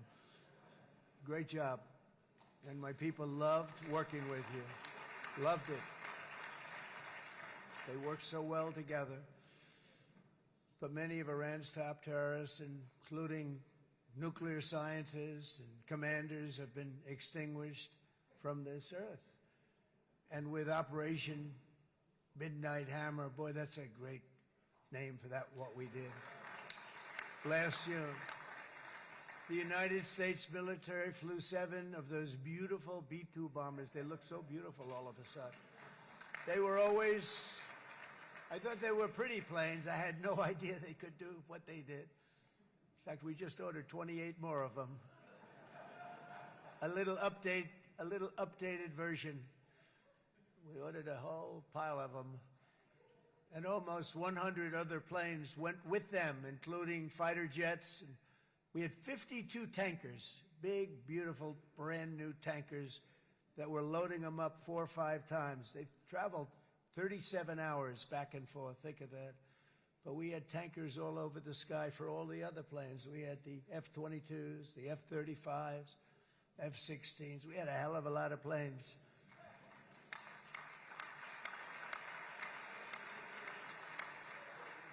So we had 52 gas stations in the sky. That's what they call them. I'll tell you, I wouldn't want to be flying one of them. We have our great General Raisin Cain right here. General, stand up. This guy, what a general. Thank you.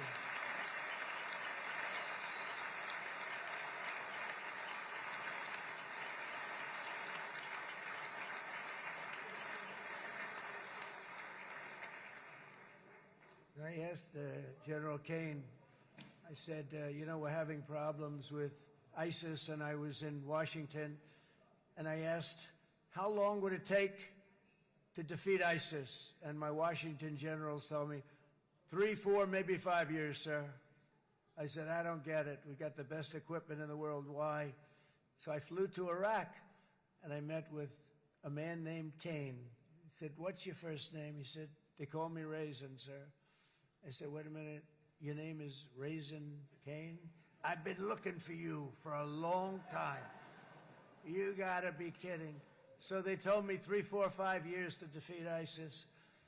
And I sit down with him and I say, why is it? I flew there in the dark of night. I landed, I'll never forget it. It's quite a trip. I'm glad I made it because I met him. I said, could I ask you, General? I come down. He's standing with another general and a sergeant. Everybody was like central casting. They could go into a movie right now. Between him and you guys over here, we could get rich making movies, okay? And they got along so great. That's the beautiful thing, that your military and our military, Bibi, got along so great.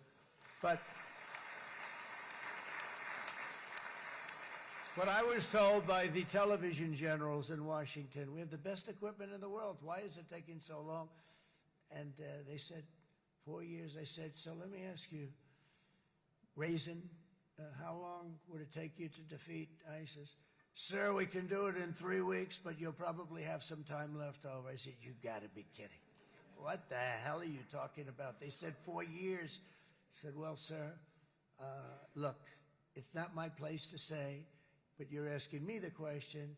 What you have to do is you hit him from the west, you hit him from the north, you hit him from the south, you hit him above, you hit him below.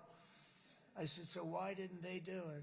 And he didn't want to speak badly of his superiors, which is hard to believe they were his superiors. It should have been the other way around a long time ago, because he's the one that did Operation Hammer. It was flawless.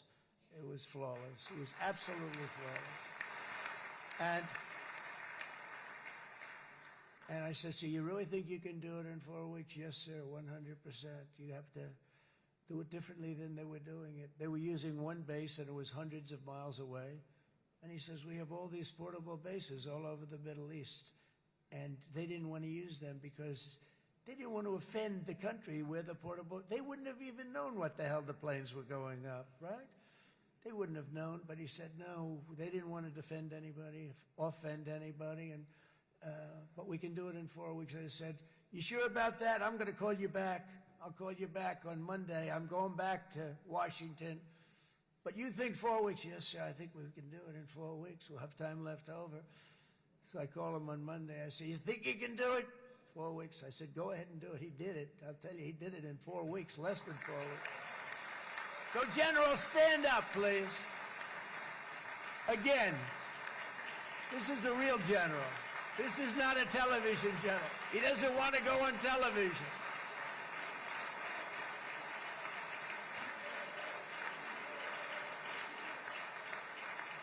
He doesn't want to go on television. I said the other guys love being on television. So we dropped 14 bombs on Iran's key nuclear facilities, totally, as I said originally, obliterating them.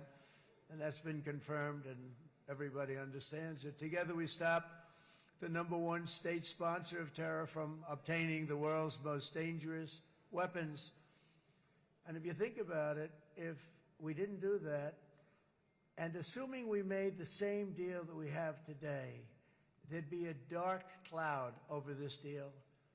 And #1, it wouldn't happen because the other Arab and Muslim nations really wouldn't feel comfortable making the deal that we have now, right? If Iran had that nuclear weapon that they were about 2 months away from having. They would have had it in 2 months or maybe less than that. They were right at, this was our last shot. They looked at it for 22 years. This was our last shot. The pilots told me that. They said, 22 years, sir. They looked at it. Our predecessors looked. They studied it. 3 times a year would do drills on that exact attack. And boy, did they get it right. But let's assume they didn't, and let's assume there was large-scale nuclear weapons in the hands of Iran. We couldn't be here today. Even if we signed the deal, which we couldn't do because a lot of people would not want to have anything to do with it, we took a big cloud off of the Middle East and off of Israel.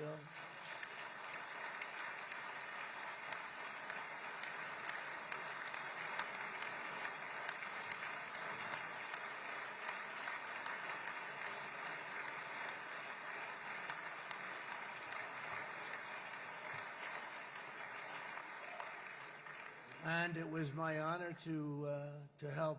But isn't it true, though, that can you imagine the same, let's assume, Bibi, the same documents, we had everything the same, but you had somebody out there that was, in the opinion of everybody, all-powerful in the Middle East. They took a big hit, didn't they? Didn't they take a big hit? Boy, oh boy. They got hit from one side, from the other. And you know it would be great if we could make a peace deal with them, and I think that's maybe, would you be happy with that? Wouldn't it be nice, I think? Because I think they want to. I think they're tired. Somebody said, sir, they're starting their nuclear program again. I said, let me tell you something. They're not starting anything. They want to survive. The last thing they want to do is start digging holes again in mountains that just got blown up and start. They're not doing this. They want to survive, okay? But I think we have a chance. Steve, you, and I think Jared, come on, I'll call you back for another one. We always bring Jared when we want to get that deal closed. We bring Jared, but Steve, you and Jared and the General and Pete and Marco, you'll get that deal done easy. I think that'll be easy. But first we have to get Russia done. We got to get that one done. If you don't mind, Steve, let's focus on Russia first, all right? We'll get it done. In Lebanon, the dagger of Hezbollah, long aimed at Israel's throat, has been totally shattered. My administration is actively supporting the new president of Lebanon in his mission to permanently disarm Hezbollah's terror brigades. He's doing very well. And build a thriving state at peace with its neighbors, and you're very much in favor of that, I know, and it's good things are happening there, really good things. And with this week's ceasefire, we've achieved the most challenging breakthrough of them all, the most challenging breakthrough maybe ever. I mean, I've never seen anything like. I've been involved in a lot of success. I have never seen anything like what's going on today all over the world. People are dancing in the streets, not just in Israel. They're dancing in the streets of countries that would have never danced in the street about what's happening today. They're dancing in those streets. So this long and difficult war has now ended. You know, some people say 3,000 years, some people say 500 years, whatever it is. It's the granddaddy of them all. And in an unprecedented achievement, virtually the entire region has endorsed the plan that Gaza will be immediately demilitarized, that Hamas will be disarmed, and Israel's security will no longer be threatened in any way, shape, or form.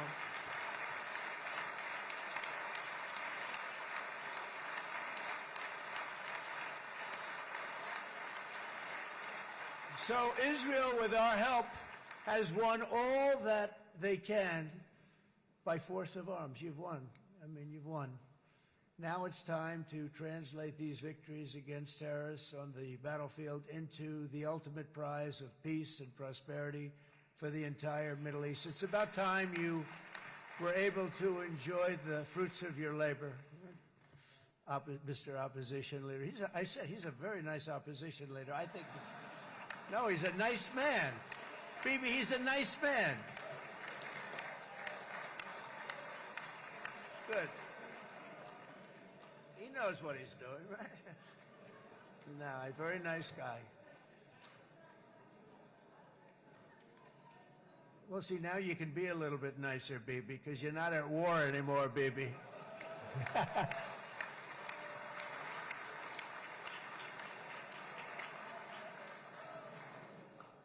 But only by embracing the opportunities of this moment can we achieve our goal of ensuring that the horrors of recent years will never happen again. You don't want to have to go through this again. 8 years ago, I came to this region on a very special first trip abroad as the President of the United States. I came here very early at your request. I addressed the leaders of the Arab and Muslim world gathered in Saudi Arabia and said that it was time to build a future free of the grip of extremism and terror. And interestingly, right now, as soon as I'm finished, I'm quite late. You've kept me quite late between opposition leaders and Bibi's brilliant but very long speech. I thought I was going to run up here, make a speech, and then head to Egypt. It didn't work out, though. And you made a pretty long one, too, sir.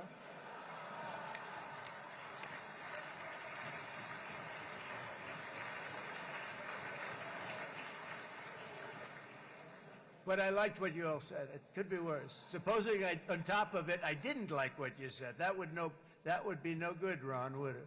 Ron, you did a great job, by the way, Ron.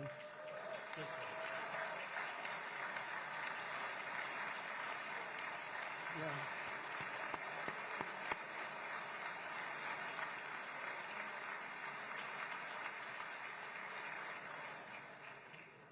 So I'm going to be meeting, actually, in a little while, I'm going to be meeting with the most powerful, the richest nations, really, in the world, although now, with the tariffs, the United States is by far the richest nation in the world, as you probably have been reading. But the richest nations, most powerful nations, you know, tremendous, headed by some tremendous people in many cases. Some cases I wouldn't say necessarily I would endorse, but I will tell you, some incredible people that really helped us make this all possible. So I'll be going there. I'll be quite late. They might not be there by the time I get there, but we're going to give it a shot. But the journey we started back then led to the crushing defeat of the ISIS caliphate, to the monumental Abraham Accords, and ultimately to the historic ceasefire this week, in which many of those same nations really played a very pivotal role, I have to tell you. Steve will tell you that. Jared will tell you that. Together, we've shown that peace is not just a hope that we can dream about. It's a reality we can build upon day by day, person by person, and nation by nation. And because of that, the Middle East is finally ready to embrace its extraordinary potential. You have extraordinary potential in this region. It should now be clear to everyone throughout the region that decades of fomenting terrorism and extremism, jihadism and anti-Semitism have not worked. They haven't worked. They've been a disaster. They've just killed. They've killed. They've backfired completely and totally. They've just totally backfired. Everything that you thought, take it worst case, it's turned out to be worse than that. They have not worked. From Gaza to Iran, those bitter hatreds have delivered nothing but misery, suffering, failure, and death. They've served not to weaken Israel, but to annihilate the very forces that did the most to foment this hatred. And it's really, I mean, everybody that's tried it has become irrelevant. Meanwhile, we've seen those nations that set aside their differences, reached across ancient divides, and pursued engagement are now among the most successful in the region. They're getting along with Israel, and they're doing great. And I can tell you the 4 nations that joined the Abraham Accords early on, and you'd all be doing me a favor, and I'm going to be saying this in a little while to some other friends, would love you all to, is this right, Jared? Join up in the Abraham Accords. We have to join up and get together. You can have that whole thing filled out. We had a very weak administration, worst president in the history of our country by far. And Barack Obama was not far behind, by the way.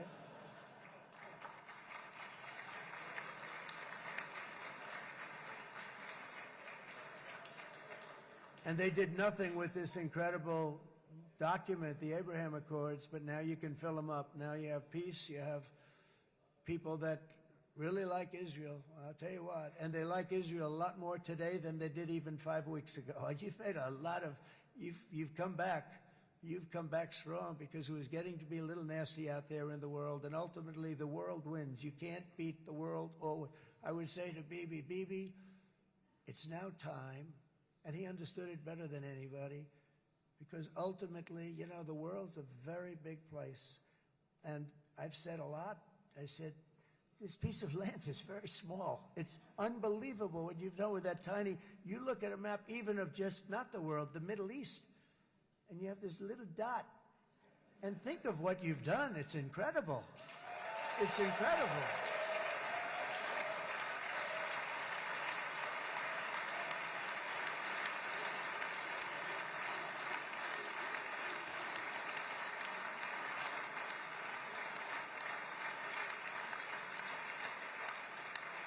But the world is loving Israel again. And I said to Bibi, you know, the world is big and it's strong. And Ron, ultimately, the world wins. And we don't have to worry about that now. But there was getting to be a period of time over the last few months, you know, the world wanted peace and Israel wanted peace. Everybody did. Everybody did. And what a victory it's been, right? What a victory it's been. If you would have gone on for 3, 4 more years, keep fighting, it was getting bad. It was getting heated. The timing of this is brilliant. And I said, Bibi, you're going to be remembered for this far more than if you kept this thing going, kill. It would be it would not be the same. And I just want to congratulate you for having the courage to say, that's it, we've won. And now let's enjoy our lives and let's rebuild Israel and make it stronger and bigger and better than it's ever been before. We're going to do that. Took a lot of guts.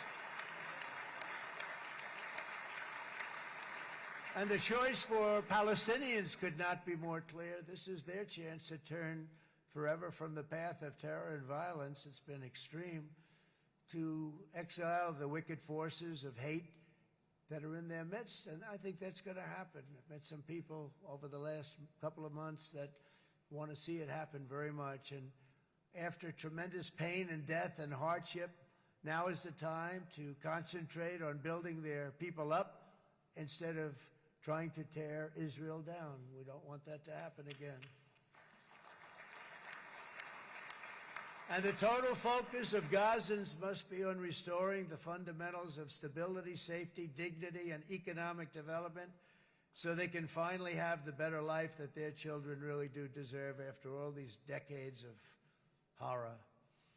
I intend to be a partner in this effort in the sense that we're going to help and we're going to do something that became unbelievably popular. Everybody wants to be on it.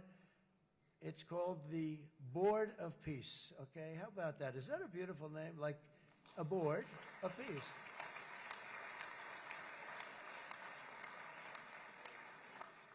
The only bad thing from my standpoint, every single nation involved has asked me to be the chair, and I'll tell you, I'm very busy. I didn't count on that, but you know what? If we do it, we'll do it right, and we have unbelievable power and wealth. Because you're going to need wealth. You're going to need wealth to rebuild things. And they have wealth like few people have wealth. I want to thank the Arab and Muslim nations for their commitment that they've made to support a safe rebuilding of Gaza and beyond. I have many Arab countries, very wealthy countries, that came up and said, we'll put up tremendous amounts of money to get rebuild Gaza, and I think that's going to happen. The power, they want dignity, they want to come forward, and they want to say, and I want to say who they are, because what they're doing is going to be, I think, something that you're going to be very impressed with, Bibi, and you need that. You need the kind of economic power that they have, and they want to see it work, and they want to see it be safe, and they want to see it be good for Israel, too. And as much money as it will be, and it's a lot, as you can see, it's a lot. For these countries, it's relatively little relative to their worth. It's really a lot of money like most people could never even conceive, but for these countries it's not that much, especially because it ensures success and stability in the Middle East, which is what they want to see. So many of them will be with us in Egypt in a little while, I think. I'm not sure. They may be gone. They may have taken their Boeing 747s and left. I said, what kind of a plane do you fly? 747. I said, that's a large plane. No, they may have. Steve, do you think they've left on their their brand new Boeing 747s? Or I don't know. We're going to find out soon. It's going to be a big story. There'll be 2 people left, and they'll be the 2 poorest ones.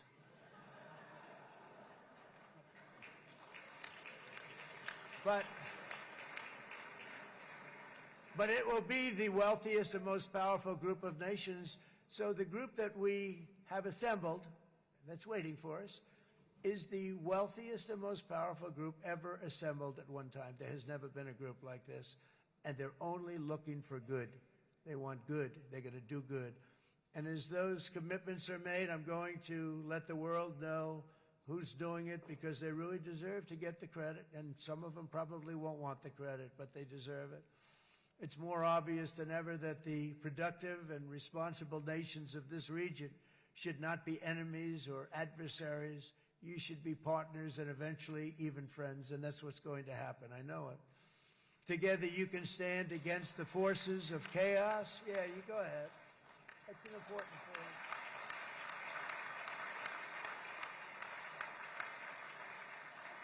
Because you can stand against the forces of chaos that threatened all of your interests, and it's always a big threat, and unleash incredible prosperity and opportunity for all the people of these lands, and that's what's going to happen. You're going to unleash numbers and success, the likes of which Israel has never been able to think of, because you're so firm, and you should be, and you've done the right thing in defending yourself.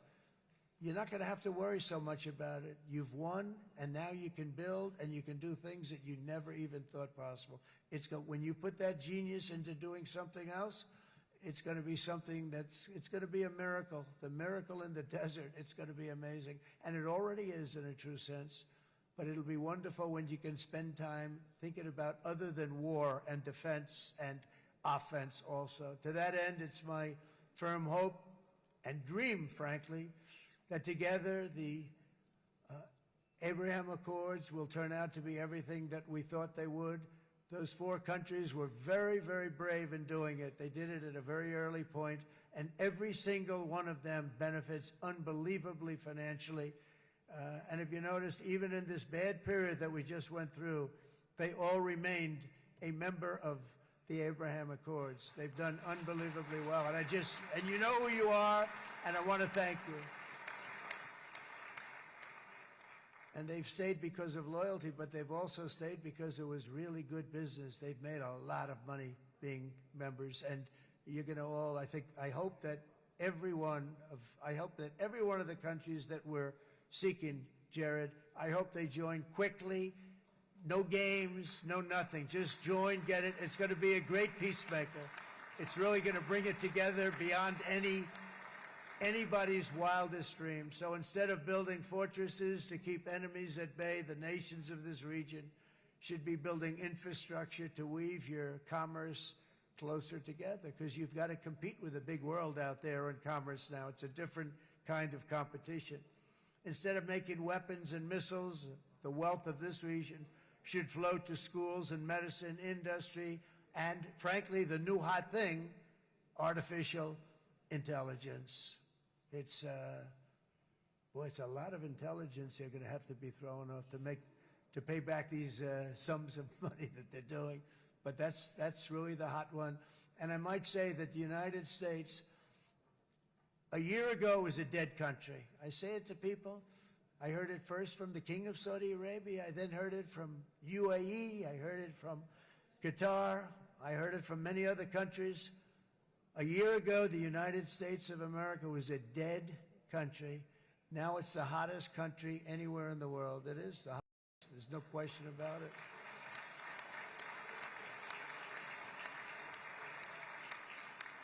In fact, if you go back a year ago, before the election, although once we had November 5th, we became hot because people got it. I would say November 5th was a time that we became really hot. But once you go back a couple of years, if I were in charge and the country was doing what nobody was going to ask me to speak. Nobody asked Joe Biden to come up and speak, I guarantee you that. And if they did, he would have turned them down, I promise you. He didn't speak. He didn't speak, and he didn't speak well. But all of the countries in the Middle East, it could have, what we're doing now, it could have happened a long time ago, but it was strangled and set back almost irretrievably by the administrations of Barack Obama and then Joe Biden. There was a hatred toward Israel. There was an absolute hatred. The setbacks really started when President Obama signed the Iran nuclear deal. This was a disaster for Israel, and it was a disaster for everyone. And I remember that Bibi Netanyahu came to the United States and worked so hard to try and get Obama not to do that deal.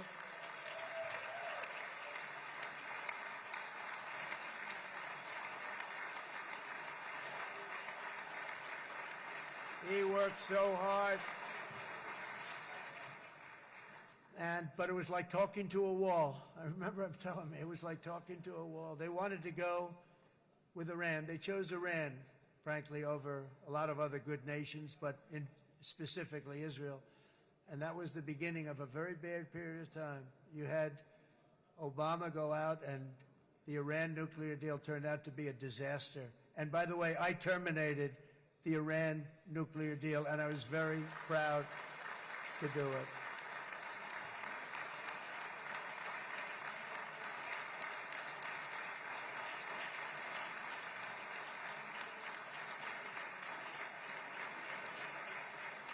Yet even to Iran, whose regime has inflicted so much death on the Middle East, the hand of friendship and cooperation is open. I'm telling you, they want to make a deal.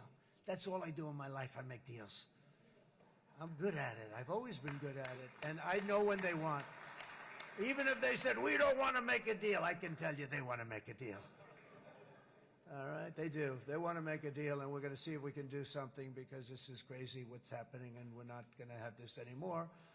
Neither the United States nor Israel bear the people of Iran any hostility. We merely want to live in peace. We don't want any looming threats over our heads, and we don't want to even think in terms of nuclear destruction. It's not going to happen, never will happen. There's nothing that would do more good for this part of the world than for Iran's leaders to renounce terror, stop threatening their neighbors, quit funding their militant proxies, and finally recognize Israel's right to existence. They have to do that. They have to do that. And to Iran,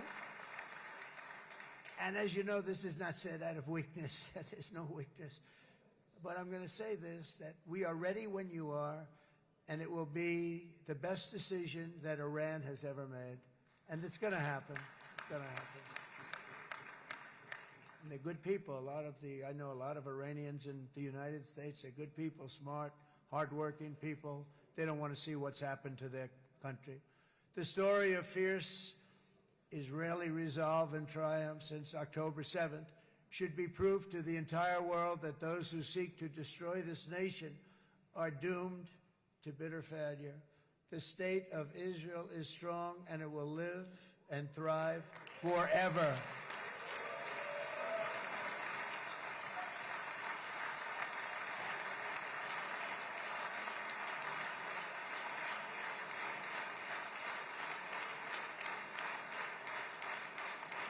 And that is why Israel will always remain a vital ally of the United States of America. Israelis share our values, field one of the world's most powerful militaries. You really do. You have an amazing, what a job you've done. And have one of the most innovative economies on earth. Those are just a few of the reasons why I'm proud to be the best friend that Israel has ever had. And they all say it in the White House. They all say it. I guess it's true because everybody says it, Bibi. You said it today. Thank you. But as president, I terminated the disastrous Iran nuclear deal, and ultimately I terminated Iran's nuclear program with things called B-2 bombers. It was swift and it was accurate and it was a military beauty. I authorized the spending of billions of dollars which went to Israel's defense, as you know. And after years of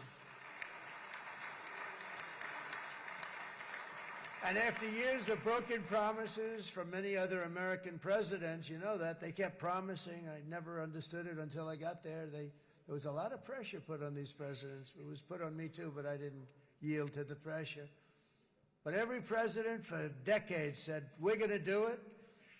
The difference is I kept my promise and officially recognized the capital of Israel and moved the American embassy to Jerusalem.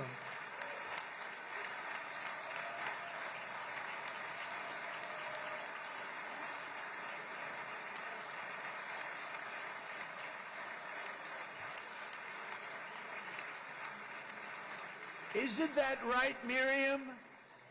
Look at Miriam. She's back there. Stand up, Miriam. Stand up.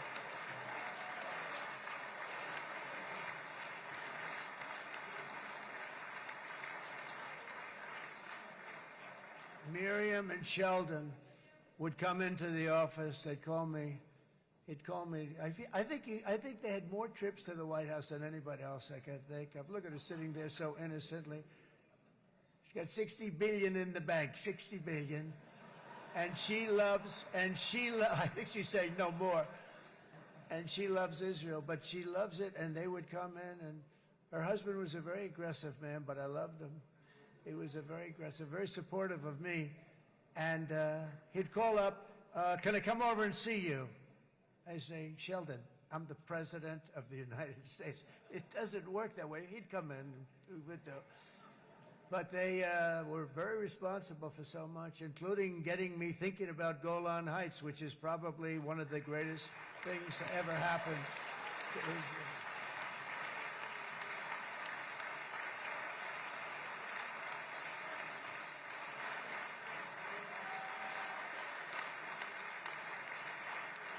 Miriam, stand up, please.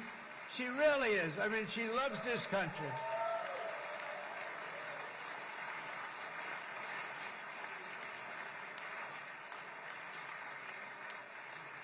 She loves this country. Her and her husband are so incredible. We miss him so dearly.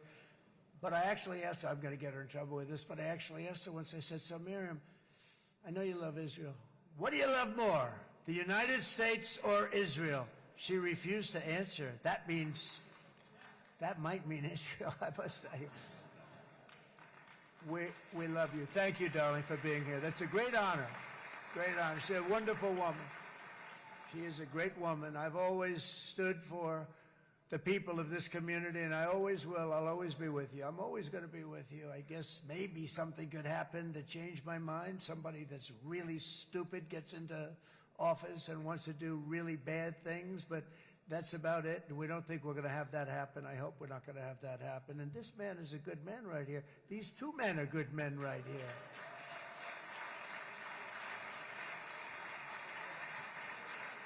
Hey, I have an idea. Mr. President, why don't you give him a pardon? Give him a pardon. Come on.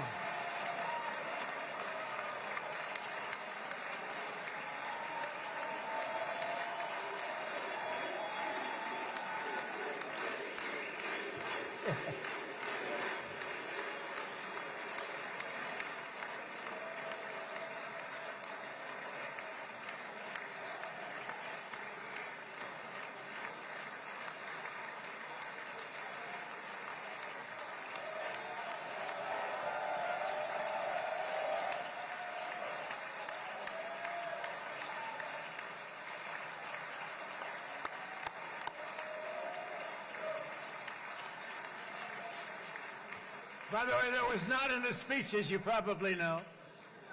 But I happen to like this gentleman right over here, and it just seems to make so much sense. You know, whether we like it or not, this has been one of the greatest wartime presidents.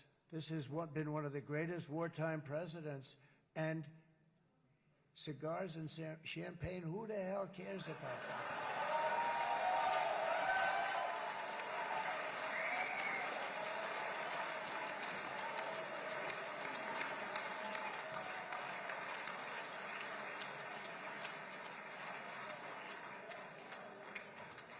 right. Enough controversy for the day, right? Actually, I don't think it's very controversial. So, I mean, I see so popular. You are a very popular man. You know why? Because you know how to win.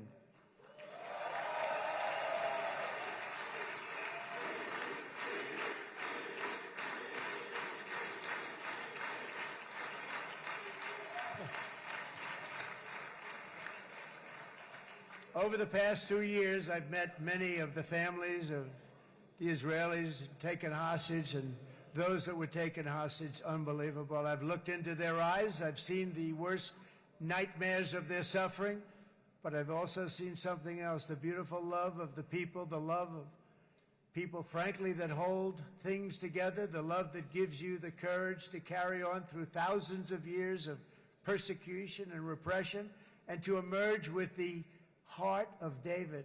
It's the heart of David. It's that love that's defeated the enemies of civilization, built this incredible country and this unbelievable economy, and forged one of the great democracies of the world. That is why it's a true honor to stand here today and address this assembly in your ancient and eternal now capital, Jerusalem. I'm proud to have helped in that regard. This city and this nation stand as living proof that a much brighter future for this entire region is truly within our grasp. For thousands of years, Jerusalem has been a home to Christians, Jews, Muslims, and people of all ethnicities and creeds. This is the holy center of the world's three great Abrahamic faiths. I like that too. Adorned, it's the first time I've seen that word in a while. Adorned with their sacred sites and alive with their pilgrims and visitors from every corner of the globe. But here between the Western Wall, the Temple Mount, and the hill called Calvary, people of every faith and background live, work, pray, serve, and raise their families side by side, and they do it with love. This example is just one of the modern miracles that Israel has given to the world. And just in closing, the leaders in this chamber know better than anyone else the challenges of this harmony, and it's been easily won. No, it hasn't. It has not been. It's been so tough, but it has been, some say, a miracle. What you've done is a miracle. Look at your size. Look at your chances when it all started. And if you think about it, you are safer today, stronger today, and more respected today than at any time in the history of Israel. Think of it. People used to say it wouldn't exist. They don't say that anymore, do they? Yet if safety, security, and coexistence can thrive here in the winding alleys and ancient paths of Jerusalem, then surely peace and respect can flourish among the nations of the broader Middle East. The God who once dwelled among his people in this city still calls us, in the words of Scripture, the turn from evil and do good, to seek peace and pursue it. So he still whispers truth into the hills and knolls and valleys of his magnificent creation, and he still writes hope into the hearts of his children all over the world. And that is why even after 3,000 years of pain and conflict, the people of Israel have never given up from the threats of Zionism, from all sorts of threats. You want the promise of Zion. You want the promise of success and hope and love and God. And the people of America have never lost faith in the promise of a great and blessed future for all of us. From the very first day that modern Israel was founded, we have stood together through thick and thin of setbacks, and through victory and defeat, through glory and heartache. We have built industries together. We have made discoveries together. We have confronted evil together, and we have waged war together. And perhaps most beautifully of all, we have made peace together. And this week, against all odds, we have done the impossible and brought our hostages home.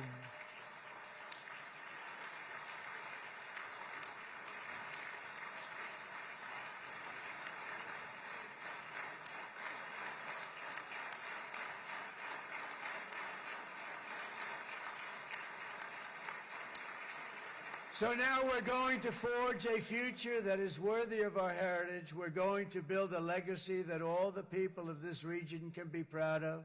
New bonds of friendship, cooperation, and commerce will join Tel Aviv to Dubai, Haifa to Beirut, Jerusalem to Damascus, and from Israel to Egypt, from Saudi Arabia to Qatar, from India to Pakistan, from Indonesia to Iraq, from Syria to Bahrain, Turkey to Jordan, the United Arab Emirates to Oman, and Armenia to Azerbaijan, another war that I just settled.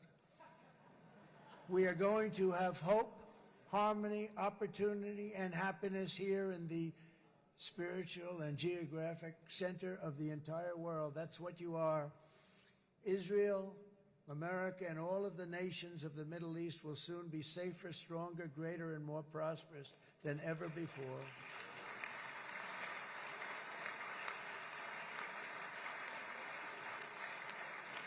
And I want to thank you all once again for this exceptional honor. This has been truly an honor. It's seldom that a president is invited to do this.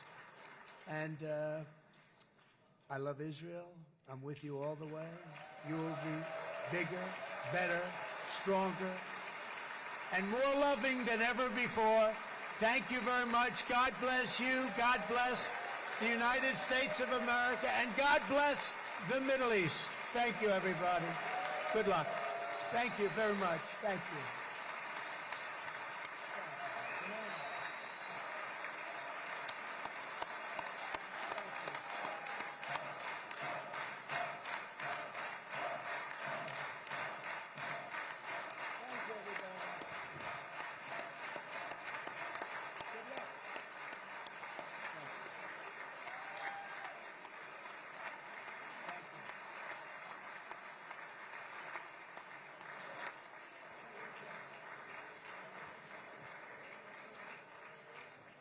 אני מודה לנשיא ארצות הברית של אמריקה על דבריו.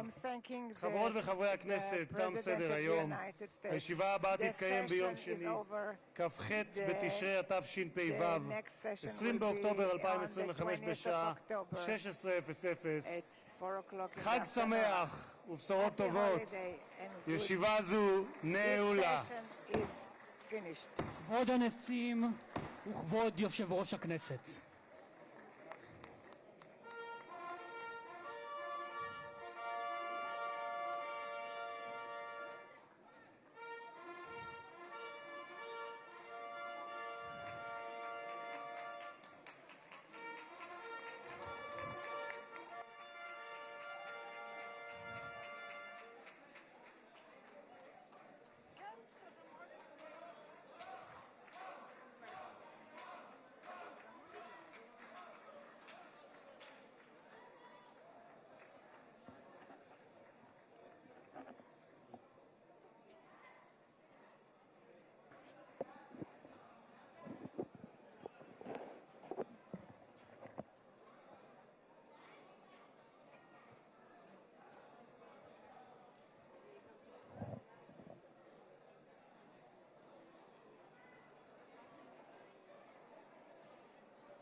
קהל נכבד, לא תתאפשר יציאה מהכנסת עד ליציאת פמליית נשיא ארצות הברית מהמשכן.